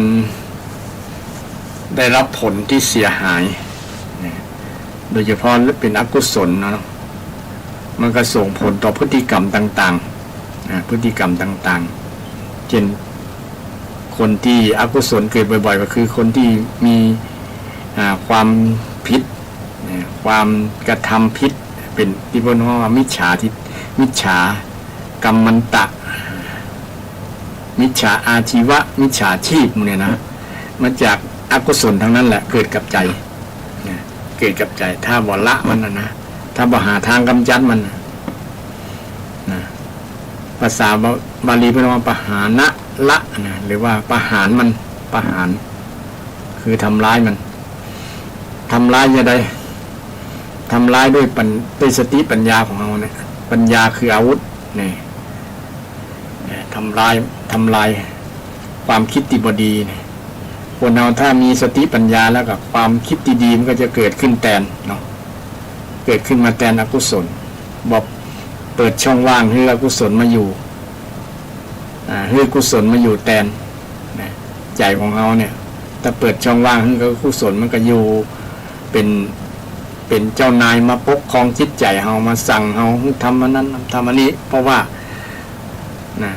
มันเกิดกับใจเราแล้วมันก็เป็นผลเสียต่อจิตใจนะอย่างศรัทธาญาติโยมลองสังเกตใจตัวเก่านะท่านผู้ฟังทั้งหลายสังเกตใจตัวเก่าว่ามันอันอย่างก็อกุศลทั้งหลายเนี่ยที่ตัวใหญ่ๆมี3ตัวนะอกุศลโลภะโทสะโมหะนี่เป็นอกุศลคือโลภโกรธหลงโลภความโลภอยากจะได้ความโกรธเกลียดชังนี่นะเกิดขึ้นเพื่อระวังอันแรกนะเพียรระวังเนี่ยมันจะเกิดถ้ามันเกิดแล้วก็เพียรละมันวิธีกำจัดมันประการหนึ่งที่เวลาความโกรธอกุศลที่เป็นความโกรธนะความเกลียดก็คือแผ่เมตตาอย่างเคยได้ศรัทธาท่านผู้ฟังทั้งหลายบ่อยครั้งนะว่าเมตตาเนี่ยเป็นธรรมะคุณธรรมที่กำจัดความโกรธได้ธรรมะข้อหนึ่งเป็นธรรมะข้อหนึ่งที่กำจัดความโกรธความเกลียดนะด้วยความแผ่เมตตาคนแผ่เมตตาบ่อยๆเนี่ยความโกรธความเกลียดจะเกิดขึ้นกับจิตใจของคนนั้นยากนะจิตศรัทธาบ้านศรัทธาชาวล้านนาของเฮาทั้งหลายเจียงใหม่ลำพูนนี่นะเป็นคนใจดีใจบุญกันเนาะใจเมตตานี่แหละเมตตาบ่จังกันมีแต่ความฮักความไมตรีเกื้อกูลซึ่งกันและกันนี่นะนี่แหละเป็นคุณธรรมที่จะป้องกันบ่ให้อกุศลคือความเกลียดชังเกิดขึ้นในจิตใจสังคมมีแต่เมตตากันมีความปรารถนาดีต่อกันเนี่ยครอบครัวนั้นบ้านนั้นเมืองนั้นก็จะมีความสงบร่มเย็นความสงบร่มเย็นเกิดขึ้นทีนี้เมื่อเรา กำจัดอกุศลแล้วเพียรต่อมาก็คือเพียรทำกุศลให้เกิดขึ้นอันแรกนี้เกี่ยวกับอกุศลอันแรกกับอันสองเกี่ยวกับกุศลเพียรระวังอกุศลอันแรกเนาะอันที่สองเพียรกำจัดอกุศลเมื่อกำจัดแล้วกับเพียรทำกุศลให้เกิดขึ้นเช่นอย่างศรัทธาญาติโยมในช่วงเทศกาลเข้าพรรษาเนี่ยก็เป็นคือสั่งสมกุศลให้เกิดไปกินไปทานไปทำบุญสุนทานเนี่ยนะเป็นกุศลทั้งนั้นญาติโยมสั่งสมให้เกิดขึ้นในจิตในใจปลุกคุณงามความดีทั้งหลายให้เกิดขึ้นให้เจริญในจิตในใจให้ใจเจริญนะกุศลเจริญในใจมันก็จะเป็นผลดีเนี่ยเป็นผลดีเหมือนเขาปลูกไม้ที่มันมีร่มมีเงามีประโยชน์เฮาเวลาเฮาร้อนอากาศร้อนไปปึ้งห่มปึ้งเงาของมันก็เย็นนะสบายนั่งบ่ต้องเปิดแอร์บ่ต้องเปิดพัดลมก็ได้เนี่ยประโยชน์ของต้นไม้ที่มันเย็นมันเย็นอันนี้อุปมาประไมยคือหันธรรมะก็เช่นเดียวกันถ้าเราปลูกเมตตาต้นเมตตามันใหญ่ขึ้นมานั้นต้นกุศลมันใหญ่ขึ้นมาเขากับได้ปึ้งต้นเหล่านั้นปึ้งมันจะเป็นธรรมะที่เป็นที่ปึ้งของเราได้ศรัทธากุศลทั้งหลายกุศลก็จะเป็นประโยชน์กับชีวิตของเรากับจิตใจของเรากับคนรอบข้างกับคนในครอบครัวกับคนในสังคมเนี่ยก็จะเป็นผลดีกับคนอื่นๆโดยอันนี้เกี่ยวกับเรื่องความเพียรที่จะสร้างกุศลปลูกกุศลให้เกิดขึ้นในจิตใจไผมันปลูกกุศลกุศลนั้นก็จะได้ผลให้เราได้สัมผัสให้เราชื่นอกชื่นใจโอ้ผลคุณงามความดีมันเป็นอี้ล่อนะคนจะมีปิติปลื้มอกปลื้มใจจากการทำคุณงามความดีบอกว่าจะทำคุณงามความดีเพื่อตัวเก่าก็ตามเพื่อคนอื่นก็ตามอย่างความมันเนี่ยนะความเพียรเนี่ยมันเป็นประโยชน์ทั้งตัวเก่าโดยประโยชน์ทั้งคนอื่นโดยนะมันได้ผลทั้งตัวเขาเองและกับคนอื่นโดยเพราะว่าธรรมของพระพุทธเจ้านี่ มีเหตุมีผลจริงอันเหตุอันผลนะศรัทธาท่านผู้ฟังขณะนี้ก็เวลา2:20 น.ญาติโยมอยากจะกลิ้งกลางมาอยากจะถามอยากจะเพิ่มเติมจะได้นะก็เรียนเชิญเจริญพรได้วันนี้นำธรรมะเกี่ยวกับเรื่องในหลายเรื่อง ตะกี้เรื่องว่าธรรมะช่วยเรื่องปัญหาเรื่องเศรษฐกิจจะได้ตะกี้ในเรื่องหัวข้อแรกก็คืออุทธานสัมปทาที่มีคาถาว่าคาถารวยเนี่ยอุอากาสะเนี่ยแม่กาจะท่องกันเนาะแต่ท่องแล้วรู้ความหมายก็ว่าอุอากาสะนั้นไม่ใช่ท่องแล้วจะเกิดผลเดี๋ยวต้องแต่ต้องสร้างให้มีตัวนะอุทาสัมปทาก็ต้องมีความหมั่นแม่ค้านี่มีความหมั่นอยู่แล้วนะความหมั่นนะทุกคนมีความหมั่นตื่นแต่เจ้านะตี3ตี4ตื่นกันแล้วนะไปกาดไปรีไปขายครัวละไปรับของมาขายละนะตื่นเจ้ากันเป็นลักษณะนั้นนะมีความหมั่นคนหมั่นค้าหมั่นขายก่อนมีเงินมีทองกันนะสร้างความร่ำรวยกันได้นะจากการค้าขายจากความหมั่นนี่ความหมั่นก็พิสูจน์ได้ว่าเฮาแต่บางคนค้าขายเหมือนกันอาจจะบุรวยนั่นก็มีเหตุมีผลเช่นเดียวกันศรัทธาต้องสำรวจว่าเฮามีอย่างพ่องที่บกพร่องเฮาก็มันเหมือนเขาแล้วแต่ว่าโชคบ่ดีขายบ่ได้เนี่ยบ่รวยปุ๊บเติมนี่ต้องมีอย่างสักอย่างที่มันขาดตกบกพร่องต้องสำรวจด้วยตัวเฮาบางครั้งก็บุญบ่เท่ากันก็มีแล้วบางคนเนาะค้าขายแล้วบุญสิ่งที่จะช่วยแหมแรงนึงที่จะสร้างให้เขาได้ร่ำรวยเนี่ยก็เป็นบุญเป็นกุศลที่เขาได้สั่งสมมาตั้งในอดีตแล้วก็อันนั้นก็ยากลำบากที่เราจะไปแข่งกับบุญบารมีของคนนั้นให้เนี่ยถึงเขาจะทำเหมือนต้นนะค้าขายเหมือนต้นลูกเจ้าเหมือนต้นอันอย่างก็ทำเหมือนต้นมดอาตมานี่ก็ได้สัมผัสได้มีประสบการณ์เหมือนกันว่าทำเหมือนกันแต่ได้ผลต่างกันเนี่ยอาตมาทำสวนนะปลูกข้าวโพดทำไร่นะทำไร่ข้าวโพดติดแมะกับคนเห็นคนหนึ่งเป็นกับปลูกวันเดียวกันนี่นะปลูกวันเดียวกันนะแล้วก็เสร็จวันเดียวกันแล้วก็จำนวนให้นี่ก็เท่ากันนะเพราะว่าเป็นลูกพี่ลูกน้องเพิ่นแบ่งญาติอุติกาเพิ่นแบ่งนี่เท่ากันนะเนื้อตีก็อยู่ติดกันนะแต่เวลาผลผลิตออกมาแล้วนะเป็นนั้นว่าให้ที่อาตมาในปลูกเนี่ยได้ผลผลิตมากกว่าแล้วให้คนนั้นได้ผลผลิตน้อยกว่าเกินต่อเกินก่อนเนี่ยทั้งที่ทำนะวันเดียวกันปลูกวันเดียวกันนะมีเนื้อตีเท่าเดียวกันนะแต่เป็นจะได้บทผลผลิตบทเท่ากัน นะผลผลิตบทเท่ากันต้นเลยบางครั้งเลยอิจฉาในผลที่ได้นะอิจฉาไม่ใช่โชคดีเกี่ยวกับเรื่องโชคเรื่องนั่นแหละนะโชคดีทำเขาก็ขยันเหมือนกันยังไม่ได้เหมือนมึงฮะประมาณนั้น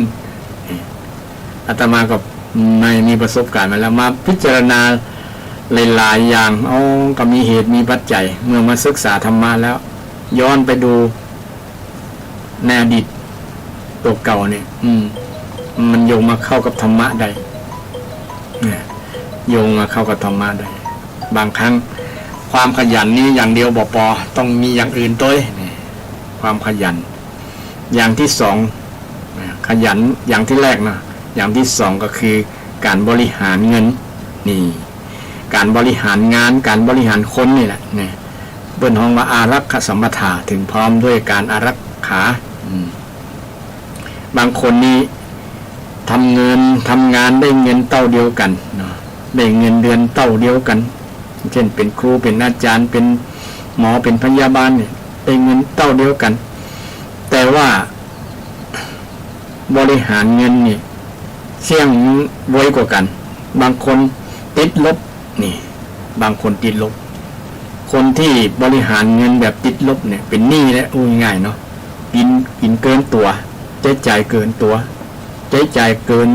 รายรับแต่ว่าจ่ายเกินเป็นหนี้เป็นสินไปซื้ออันนั้นซื้ออันนี้มาที่บางครั้งบ่จำเป็นนะกับชีวิตของตัวเก่านะหันเปิ้นซื้อก็ซื้อเหมือนเปิ้น เนี่ยกลัวจะน้อยหน้าอย่างประมาณนั้นเอาตัวไปเปรียบเทียบกับคนรวยกว่านะก็เลยทำให้เป็นผลบ่ประสบผลสำเร็จในการประกอบอาชีพที่มีความขยันอยู่นะขยันกับฉันขยันก็ถามขยันแต่ข้อที่สองนี่ถือว่าสอบบ่ผ่านเพราะว่าบริหารเงินบริหารงานบ่ถูกต้องโดยเฉพาะบริหารเงินอารักขาเนี่ยคนแต่ก่อนนี้เมื่อมีการแต่งงานกันแล้วมีครอบมีครัวแล้วนะพ่อบ้านเดี๋ยวจะให้แม่บ้านบริหารเงินนะเพราะว่าแม่บ้านนี่จะรู้ดีว่าอันเงินอันนี้จะเก็บไว้ซื้ออย่างไว้บริหารอย่างไว้เป็นก้ากับเข้าว่าเป็นก้าลูกไปเรียนหนังสือก็อย่างก้าเนี่ยจะรู้ดีแต่ปอนี่ก็เป็นคนทำงานนำเงินมาคือแม่บ้านบริหารแต่แม่บ้านคนใดบริหารบัดจังนี่จบเพเลย เอาเงินไปใจอย่างอื่นไปซื้อรถกันงามๆเป็นหนี้เป็นสินเข้ามากันเนี่ย จบเลยนะทั้งที่ตัวเก่าศักยภาพที่จะซื้อนั้นยังบอกถึงเวลาเตื้อนะก็ไปเอาเงินส่วนนี้ไปใจแล้วยืมเงินอนาคต ไปยืมเงินคนนั้นคนนี้มาแล้วจะสร้างเงินรุ่นนี่ถือว่าบริหารส่วนนี้ล้มเหลว ล้มเหลวต้องบริหารเงินให้มันพอดีเนี่ยเพราะเพียงพอดีพอเพียงเนี่ยนะพอดีกับรายรับมาเช่นรับมา 10,000นะต้องจ่ายบ่เกิน10,000ถ้ามีรายเหลือซ้ำดีเพราะว่าในหลักสอนคำพุทธเจ้าสอนเนี่ยส่วนหนึ่งก็มีเก็บไว้ยามที่มีเหตุจำเป็นต้องใช้ยามเจ็บเป็นเอ็นโอนกันเนี่ยส่วนหนึ่งต้องเก็บไว้แล้วก็ส่วนหนึ่งทำบุญเนี่ยต้องบริหารเงินส่วนสุดท้ายเป็นการทำบุญส่วนแรกนี้เป็นการนำมาเลี้ยงปากเลี้ยงต้องตัวเก่าเลี้ยงพ่อเลี้ยงแม่เนี่ยเป็นการแบ่งสัดส่วนเกี่ยวกับเงินที่ได้มาผลผลิตที่ได้มาเนี่ยที่ทำจากการขยันหมั่นเพียรแต่คนบัดเดียวนี่ส่วนหนึ่งเนาะกินเงินอนาคตไง ยืมมากินก่อน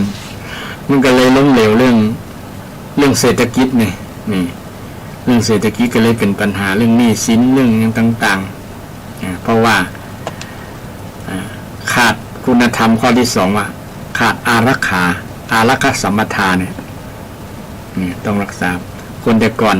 คือแม่บ้านบริหารแม่บ้านบางคนบริหารบ่จ้างก็ต้องให้พ่อบ้านบริหารส่วนนักคือพ่อบ้านคือแม่บ้านนี่แหละบริหารเนาะเรื่องกาอันนั้นกาอันนี้ในส่วนเหลือก็เก็บไว้ยามมีเหตุจำเป็นต้องได้ใจยามเจ็บเป็นเอ็นโอนนี่ต้องใจพอดีนี่พอดีมีเหลือสักน้อยเนี่ยเนาะหรือว่าเงิน100 บาทที่เหลือสัก20 บาทอย่าง80 บาทนี่ก็ใช้ไปทำงานมา300เดี๋ยวนี้ค่าแรงขั้นต่ำ300เดี๋ยวนี้บอกพอใจนะรัฐา300ยิ่งได้ทำงานคนเดียวแต่มีคนมีปากมีท้องหลายคนเนาะมีเมียมีลูกต้องอาศัยเงิน300เนี่ยต้องบริหารให้ได้ถ้าบริหารได้ติดนี้ก็จบละนะไปบ่รอดละ ไปบ่รอดยิ่ง บ่มีงานทำทุกวันเนาะบ่มีงานถาวรบ่มีงานมั่นคงทำให้เป็นปัญหาเรื่องการบริหารเงินบริหารเงินต้องมีงานที่มั่นคงตัวเนาะขยันแล้วก็ทำงานอย่างที่กล่าวเบื้องต้นว่าต้องหางานอดิเรกอย่างบางอย่างทำเพิ่มเนี่ยเพราะว่าจะต้องทำเพื่อสิ่งที่จะต้องเสี่ยงมันบ่แน่บ่นอนอย่างว่านะทำวันนี้มั่นคงวันนี้อาจจะบ่มั่นคงวันหน้าก็ได้อย่างเช่นบางคนตกงานนะบริษัทล้มละลายเนี่ยบริษัทปิดนี่เนาะก็ต้องไปเสาะการงานใหม่นะบางคนก็เสาะเป็นเดือนเป็นหลายเดือนก็บ่มีเนี่ยช่วงที่บ่มีงานทำนี่ยิ่งต้องบริหารเงินให้ได้เลยว่าคงจะเอาไหนเนาะต้องติดลบอย่างนั้นเนี่ยอารักขสัมปทานนี่สำคัญต้องนึกให้ดีๆต้องเผื่อวันหน้าวันตาตัวนะบริหารให้ได้เนี่ยคำสอนเป็นคำสอนทางพุทธศาสนานะศรัทธาอย่างรัฐบาลเพิ่นให้ทำสมุดนะรายรับรายจ่ายนั่นเลยนะจริงๆมันก็บางคนว่าไม่เขียนยังเสียเวลา เสียความรู้สึกเดี๋ยวจะไปสำรวจว่าอันน่าจ่ายไปนั่นจ่ายไปนี่นะจะมีรายจ่ายเกี่ยวกันหลายอย่างเนาะ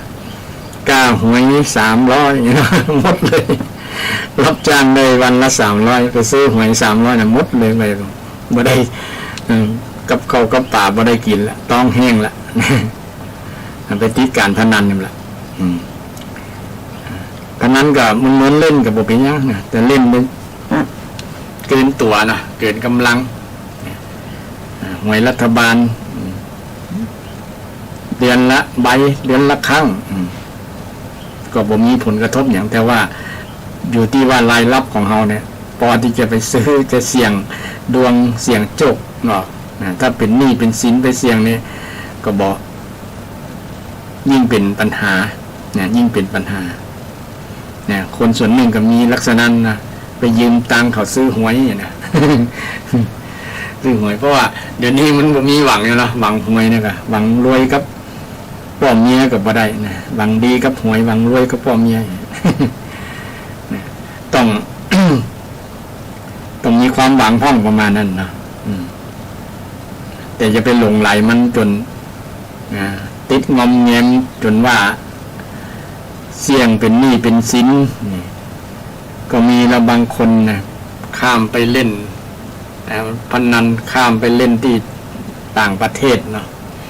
จนหมดเนื้อหมดตัวก็เพราะผ่านการพนันนี่ค่ะเล่นแล้วเสี่ยงแล้วก็เสียดายอยากจะเอาคืนมันไม่ได้คือกรรมมันจะเสี่ยงกับเสี่ยงเนาะที่แรกก็ได้เพิ่นอาจจะล่อก็ได้เนาะหลอกคือได้ใจนะพอได้แล้วก็อยากจะเอาอย่างนั้นประมาณนั้นนะพอไปมาก็มดกำไรนะจะเจ้าคืนหมดคืนได้สักเตือนนะก็เลยเป็นหนี้เป็นสินเพิ่มขึ้นมาเรื่อยๆทำให้เป็นปัญหาก็ถือว่าเป็นบุคคลล้มละลายนะถ้าเป็นหนี้เป็นสินท่วมเนื้อท่วมตัวเนาะเป็นบุคคลล้มละลายนะ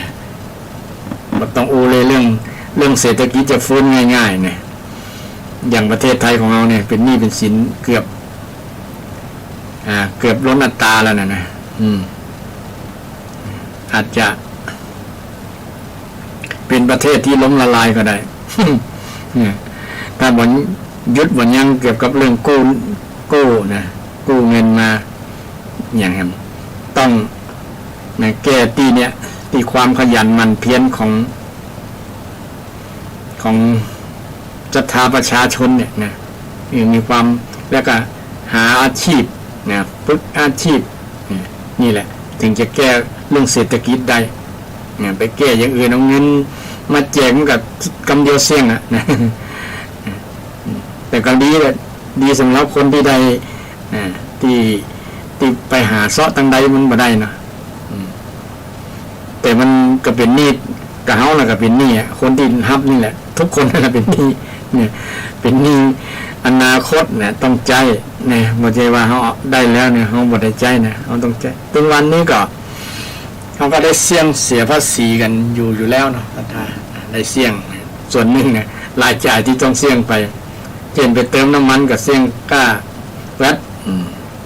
ภาษีมูลค่าเพิ่ม7 บาทแล้วนะ7 บาทเสี่ยงซื้อน้ำมัน100 บาทกับเสี่ยง7 บาทแล้วเบิ้ลบวกกานั้นกานี่ยิ่งในประเทศไทยเพิ่นมีภาษีอย่างต่างๆเนี่ยเกี่ยวกับเรื่องน้ำมันเนี่ยสูงไปอ้างนั้นอ้างนี้เนาะยิ่งจะต้องเพิ่มรายจ่ายไปอย่างนี้ก็เป็นข้ออ้างครับพ่อค้าแม่ค้าทั้งหลายมีการกับเป็นข้ออ้างที่ถูกต้องละเนาะที่ว่ามีต้นทุนที่ต้องขนทรัพยากรขนผลผลิตต่างๆที่จะมาค้าขายกันนะบางที่อยู่ไกลต้องใจรถใจน้ำมันก็แปลงน้ำมันก็แปลงก็เพิ่มค่าใช้จ่ายไปแหมบวกค่าน้ำมันที่แปลงกับผู้ผลิตก็ต้องบวกไปแหมผู้บริโภคก็ต้องได้เสี่ยงเพิ่มไปแหมนี่นะก็เป็นเรื่องเกี่ยวกับการจับจ่ายใช้สอยเนาะฉะนั้นถ้าเฮาบริหารบ่ได้ต้องบริหารให้ได้ถึงจะรอดนะถึงจะรอดบ่มีก็บ่ต้องกินมันละบ่ต้องเอามันละนะเช่นโทรศัพท์มือถือเนี่ยบ่มีก็ได้แต่ก็ยังเอาอยู่ปิดหนี้เพิ่นไปเอาโทรศัพท์มือถือยี่ห้อเปลี่ยนยี่ห้อนั้นยี่ห้อนี้เนี่ยอย่างมียี่ห้อเป็น2-3 หมื่น 4-5 หมื่นก็มีนี่โอ้เงินหมื่นนี่หายากเนี่ยเนาะแทนที่จะเอาเงินนี่ไปใจอย่างอื่นที่จะต่อยอดนะไปต่อยอดหรือว่าเป็นทุนคงคลังไว้ก่อนเพื่อมีพอแล้วก็จะได้พัฒนาในครอบครัวในชีวิตของตัวเก่านี่เป็นธรรมะของพระพุทธเจ้านะใครอยากจะรอดปลอดภัยเกี่ยวกับเรื่องเศรษฐกิจนี่ต้องรู้จักบริหารเงินนี่บริหารเงินภาษาพระพุทธเจ้าบอกว่าอารักขสัมปทาถึงพร้อมด้วยการบริหารอารักษาที่ดีอุอากาสะอาแล้วก็กันกัลยาณมิตรต้องมีกัลยาณมิตรเกี่ยวข้องอย่างกับระบบเศรษฐกิจโดยนี่สำคัญถ้าเอาไปคบคนที่ปลาเขาล่มจมนี่ก็ง่ายเนี่ยเช่นชวนเอาไปลงทุนอย่างบางอย่างเนี่ยเนาะเขาบอกมีความรู้บ่มีความถนัดอย่างต่างๆนะไปล่มลงทุนตัวเนี่ยกับเจ๊งไปตัวก็มีนักมีหลายถ้ามีคนที่เพิ่นเป็นกัลยาณมิตรที่จะปอช่วยกันเพิ่งปลาใส่กันนะเป็นเสี่ยวฮักเสี่ยวแพงกันเพิ่งปลาใส่กันได้เนี่ยก็ถือว่าเป็นสิ่งที่ดีเป็นสิ่งที่เป็นมงคลเลยล่ะพุทธเจ้าบอกว่าอาเสวนาจะพาลนังบัณฑิตานันจะเสวนานะบัณฑิตตาเนี่ยบัณฑิตานันจะเสวนาเนี่ยนะคือคบบัณฑิตหรือว่ากัลยาณมิตรนี่ที่สำคัญคนในครอบครัวนี่เป็นกัลยาณมิตรกันสามีเป็นกัลยาณมิตรภรรยาเป็นกัลยาณมิตรก็เป็นต้นทุนให้ครอบครัวดีๆกัลยาณมิตรก็คือคนที่ปรารถนาดีต่อกันมิตรแปลว่า มิตรเมตตาเดียวกันศรัทธาเดี๋ยวขออนุญาตเข้าห้องน้ำสักกรรมนะศรัทธา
และขอสมาภัยศรัทธาญาติโยมที่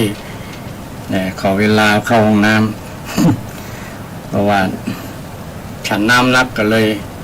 ปวดเบาเป็นธรรมชาติของร่างกายเนาะถ้ามีของเสียอยู่ในร่างกายธรรมชาติก็ขับออกมาคนเราก็เหมือนกันถ้าอันจิตใจของคนเราเหมือนกันถ้ามีอย่างของเสียอยู่ในจิตใจเนี่ยถ้าเอาบังคับมาก็เป็นอันตรายถ้าร่างกายมีอย่างแปลกปลอมอยู่ในร่างกายถ้าบังคับออกมากับอันตรายต่อร่างกายเช่นเดียวกันเป็นโรคเป็นภัยได้ง่ายเป็นผลเสียตามธรรมชาติอย่างหนึ่งเป็นธรรมะอันนี้ก็เป็นธรรมะเนาะธรรมชาติทำหน้าที่ของแต่ละอวัยวะต่างๆที่ทำหน้าที่ก็ถ้าเราได้ศึกษาเป็นกายานุปัสสนาก็ได้นะนึกถึงกายเป็นการปฏิบัติธรรมอย่างหนึ่งกันว่านึกถึงกายนึกถึงกายสติไปในกายนะระลึกถึงสติไปว่าระลึกนึกไปในกายของเราเนี่ยในร่างกายเราเนี่ยเนาะแต่ในทางธรรมะมีอย่างหนึ่งที่มันบางท่านญาติโยมยังสงสัยว่าลมหายใจนี่เป็นกายด้วยกะตามหลักก็เป็นกายแล้วเป็นกายที่มาจากธาตุเนาะธาตุสี่นี้ก็เป็นอยู่ในธาตุใหญ่เป็นสิ่งที่เป็นอินทรีย์อย่างหนึ่งที่จัดเข้าในกายลมหายใจถึงแม้ว่าเราจะไปกำไปยุบบ่หันด้วยตาแต่สัมผัสด้วยการหายใจผ่านจากหูดังนี่ก็เป็นกายานุปัสสนาอานาปานสตินะลมหายใจเข้าออกอานาปานสตินี่ก็เป็นธรรมะการหายใจตามธรรมชาติบ่ฝืนเมื่อว่าเราหายใจยาวหายใจสั้นเนี่ยก็เป็นธรรมะนะก็เป็นธรรมะที่สามารถที่จะทำให้เราบรรลุธรรมได้ตัวเอง บรรลุธรรมได้เรียนธรรมได้เกิดวิปัสสนาเจริญวิปัสสนากรรมฐานไปในตัวด้วยพิจารณาปฏิจจสมุปบาทไปตัวพิจารณาอริยสัจสี่ไปตัวเอาละญาติโยมก็ตะกี้เรื่อง ธรรมชาติของร่างกายโยงมาถึงเรื่องนี้เหมือนกันเรื่องลมหายใจเนาะลมหายใจพยายามที่จะนำธรรมชาติอย่างต่างๆนี่เนี่ยอธิบายเกี่ยวกับนี่มันเป็นธรรมะศรัทธาญาติโยมได้หันนะว่ามันธรรมะก็อยู่กับกายกับใจทั้งนี้แหละบ่อยู่ที่ไหนบ่อยู่ที่วัดบ่อยู่ในพระไตรปิฎก อยู่ที่ตัวของเฮานี่ละศรัทธาธรรมะที่อาตมาได้ว่าธรรมะแก้ปัญหาเศรษฐกิจเนี่ยก็อยู่ที่ตัวศรัทธานั่นแหละนะเพราะว่าพระพุทธเจ้าได้สอนให้เราได้เพิ่งตัวเก่าเนี่ยเช่นเรามีปัญหาเรื่องเศรษฐกิจเงินบ่พอใจนี่มาจากหยังบ่รวยก็เปิ้นเนี่ยทางพุทธศาสนาก็สอนว่าถ้าคุณอยากจะมีเงินมีทองพอใจบ่มีหนี้มีสินเนี่ยทำตามอย่างที่ว่าเนี่ย1ขยัน2บริหารเงินได้ถูกต้องบ่เกินรายจ่ายบ่เกินรายรับนะรายจ่ายบ่เกินรายรับ3ต้องมีเพื่อนดีนี่3มีเพื่อนที่ดีแต่มีเพื่อนบ่ดีนี่ก็เพื่อนพาไปชิบหายก็ได้พาไปเล่นการพนันพาไปในครับในบาร์ไปในที่บ่ถูกต้องเนี่ยแต่ถ้าได้เพื่อนที่ดีมีกัลยาณมิตรเริ่มตั้งแต่คนในครอบครัวสมาชิกในครอบครัวเนี่ยก็ถือว่าเป็นกัลยาณมิตรซึ่งกันและกันพระสัมมาสัมพุทธเจ้าก็เป็นกัลยาณมิตรของทั่วโลกเลยญาติโยมแต่พระองค์บ่ได้แยกคนนั้นจะนับถือบ่นับถือพระองค์บ่ได้ว่านับถือบ่นับถือก็จ้างแต่ถ้าใคร ได้มาศึกษาธรรมะคำสอนพระเจ้าแล้วเกิดความเข้าใจก็นำธรรมะนั้นไป ไปประยุกต์ใจเพราะว่าพระองค์บ่ได้สงวนลิขสิทธิ์ว่าอันนี้ธรรมะของเฮาเนี่ยห้ามเอาไปใช้พระพุทธองค์ก็บ่ได้สงวนลิขสิทธิ์ยิ่งดีนะคนนั้นยิ่งได้ประโยชน์จากธรรมะที่พระเจ้าได้สอนนั้นจริงธรรมะของพระเจ้าเนี่ยก็บ่ได้เป็นของไผนะมันมีอยู่แล้วมันเป็นธรรมชาติธรรมะแต่พระองค์ได้ค้นพบด้วยพระองค์เองที่เฮามาตรัสรู้เนี่ยนะตรัสรู้ธรรมะที่เป็นในส่วนของคุณธรรมจริยธรรมก็ดีธรรมะในส่วนของเป็นสัจธรรมความจริงต่างๆนะเกี่ยวกับเรื่องชีวิตต่างๆพระองค์ได้สอนหมดเลยศรัทธาธรรมะที่จะนำไปประพฤติปฏิบัตินี่เป็นจริยธรรมเป็นคุณธรรมนะที่มาใน ข้อประพฤติปฏิบัติมาในมงคลสูตรเนี่ยก็เฮากันเลือกได้อย่าง ธรรมะที่เมื่อกี้นี่เป็นธรรมะที่จะทำให้คนหมดหนี้หมดสิน หมดหนี้หมดสินมีคุณภาพชีวิตที่ดีมีรวยร่ำรวยได้นะร่ำรวยได้ขยันขยัน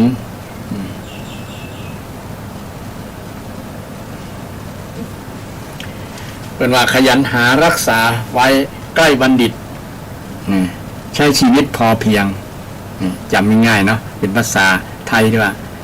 ขยันหารักษาได้ใกล้บัณฑิตใกล้บัณฑิตก็คือคบบัณฑิตคบคนดีกัลยาณมิตรเนี่ยและก็ใช้ชีวิตที่พอเพียงข้อที่4ข้อสุดท้ายใช้ชีวิตที่พอเพียงใช้ชีวิตแบบพอเพียงพอตัวพอดีเนี่ยถึงจะบ่เป็นปัญหาชีวิตจะบ่เป็นปัญหาเรื่องเศรษฐกิจในครอบครัวปัญหาเรื่องหนี้สินรุงรังต่างๆเนี่ยลองนำคำสอนนี้ไปพิจารณาเข้าใจตามคำสอนที่พระเจ้าได้สอนไว้ก่อ1มัน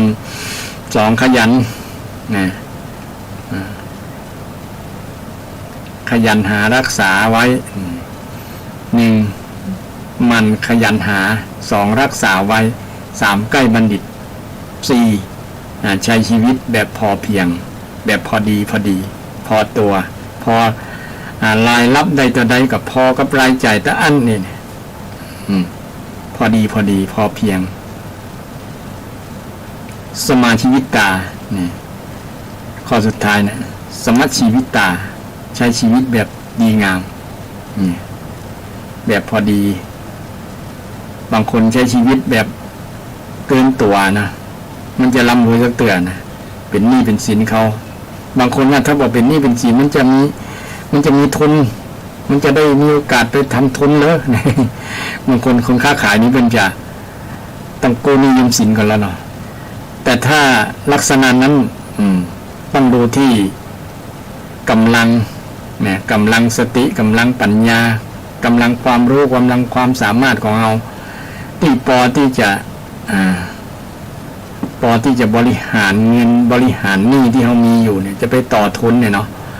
จะได้ก่อถ้ามีความเชื่อมั่นแล้วว่าความรู้เขาก็มีความสามารถเขาก็มีเนี่ยนี่เขาก็บอกกู้นักเกินตัวแต่ว่าเขาพอจะหาทางมาทรายนี่ได้นี่แล้วก็บอกเสียงเนี่ยอันนี้ก็พอทำเนาพอได้นะถ้าจะกู้หนี้มาลงทุนก่อนนะบางคนจะเปลี่ยนอาชีพใหม่นะเปลี่ยนอาชีพนั้นอาชีพนี้ต้องลงทุนก่อนหรอลงทุนแปลงร้านแปลงอันนั้นแปลงอันนี้นะเสี่ยงนักเหมือนกันบางคนถ้าตัดสินใจลงทุนไปแล้วเนี่ยมันบอกได้อย่างที่คิดไว้เนี่ยก็ถือว่าสร้างเพิ่มหนี้ แต่ต้องให้มันพอดีกับสติกำลังปัญญาเนี่ยสมัชชีวิตตาเนี่ยใจจ่ายพอดีนะดำเนินชีวิตพอดีบ่เป็นหนี้เป็นสินนักถ้าเป็นหนี้เป็นสินนะพอที่จะใจได้เนี่ยมันก็จะมีโอกาสฟื้นได้มันจะบ่เป็นบุคคลล้มละลายนะฉะนั้นถ้าหากเขามานำธรรมะของพระพุทธเจ้าทั้ง4ประการเนี่ยเนาะขยันหารักษาได้ ใกล้บัณฑิตใช้ชีวิตแบบพอเพียงเนี่ยอุอากาสะอุอากาสะนะท่องคำสั้น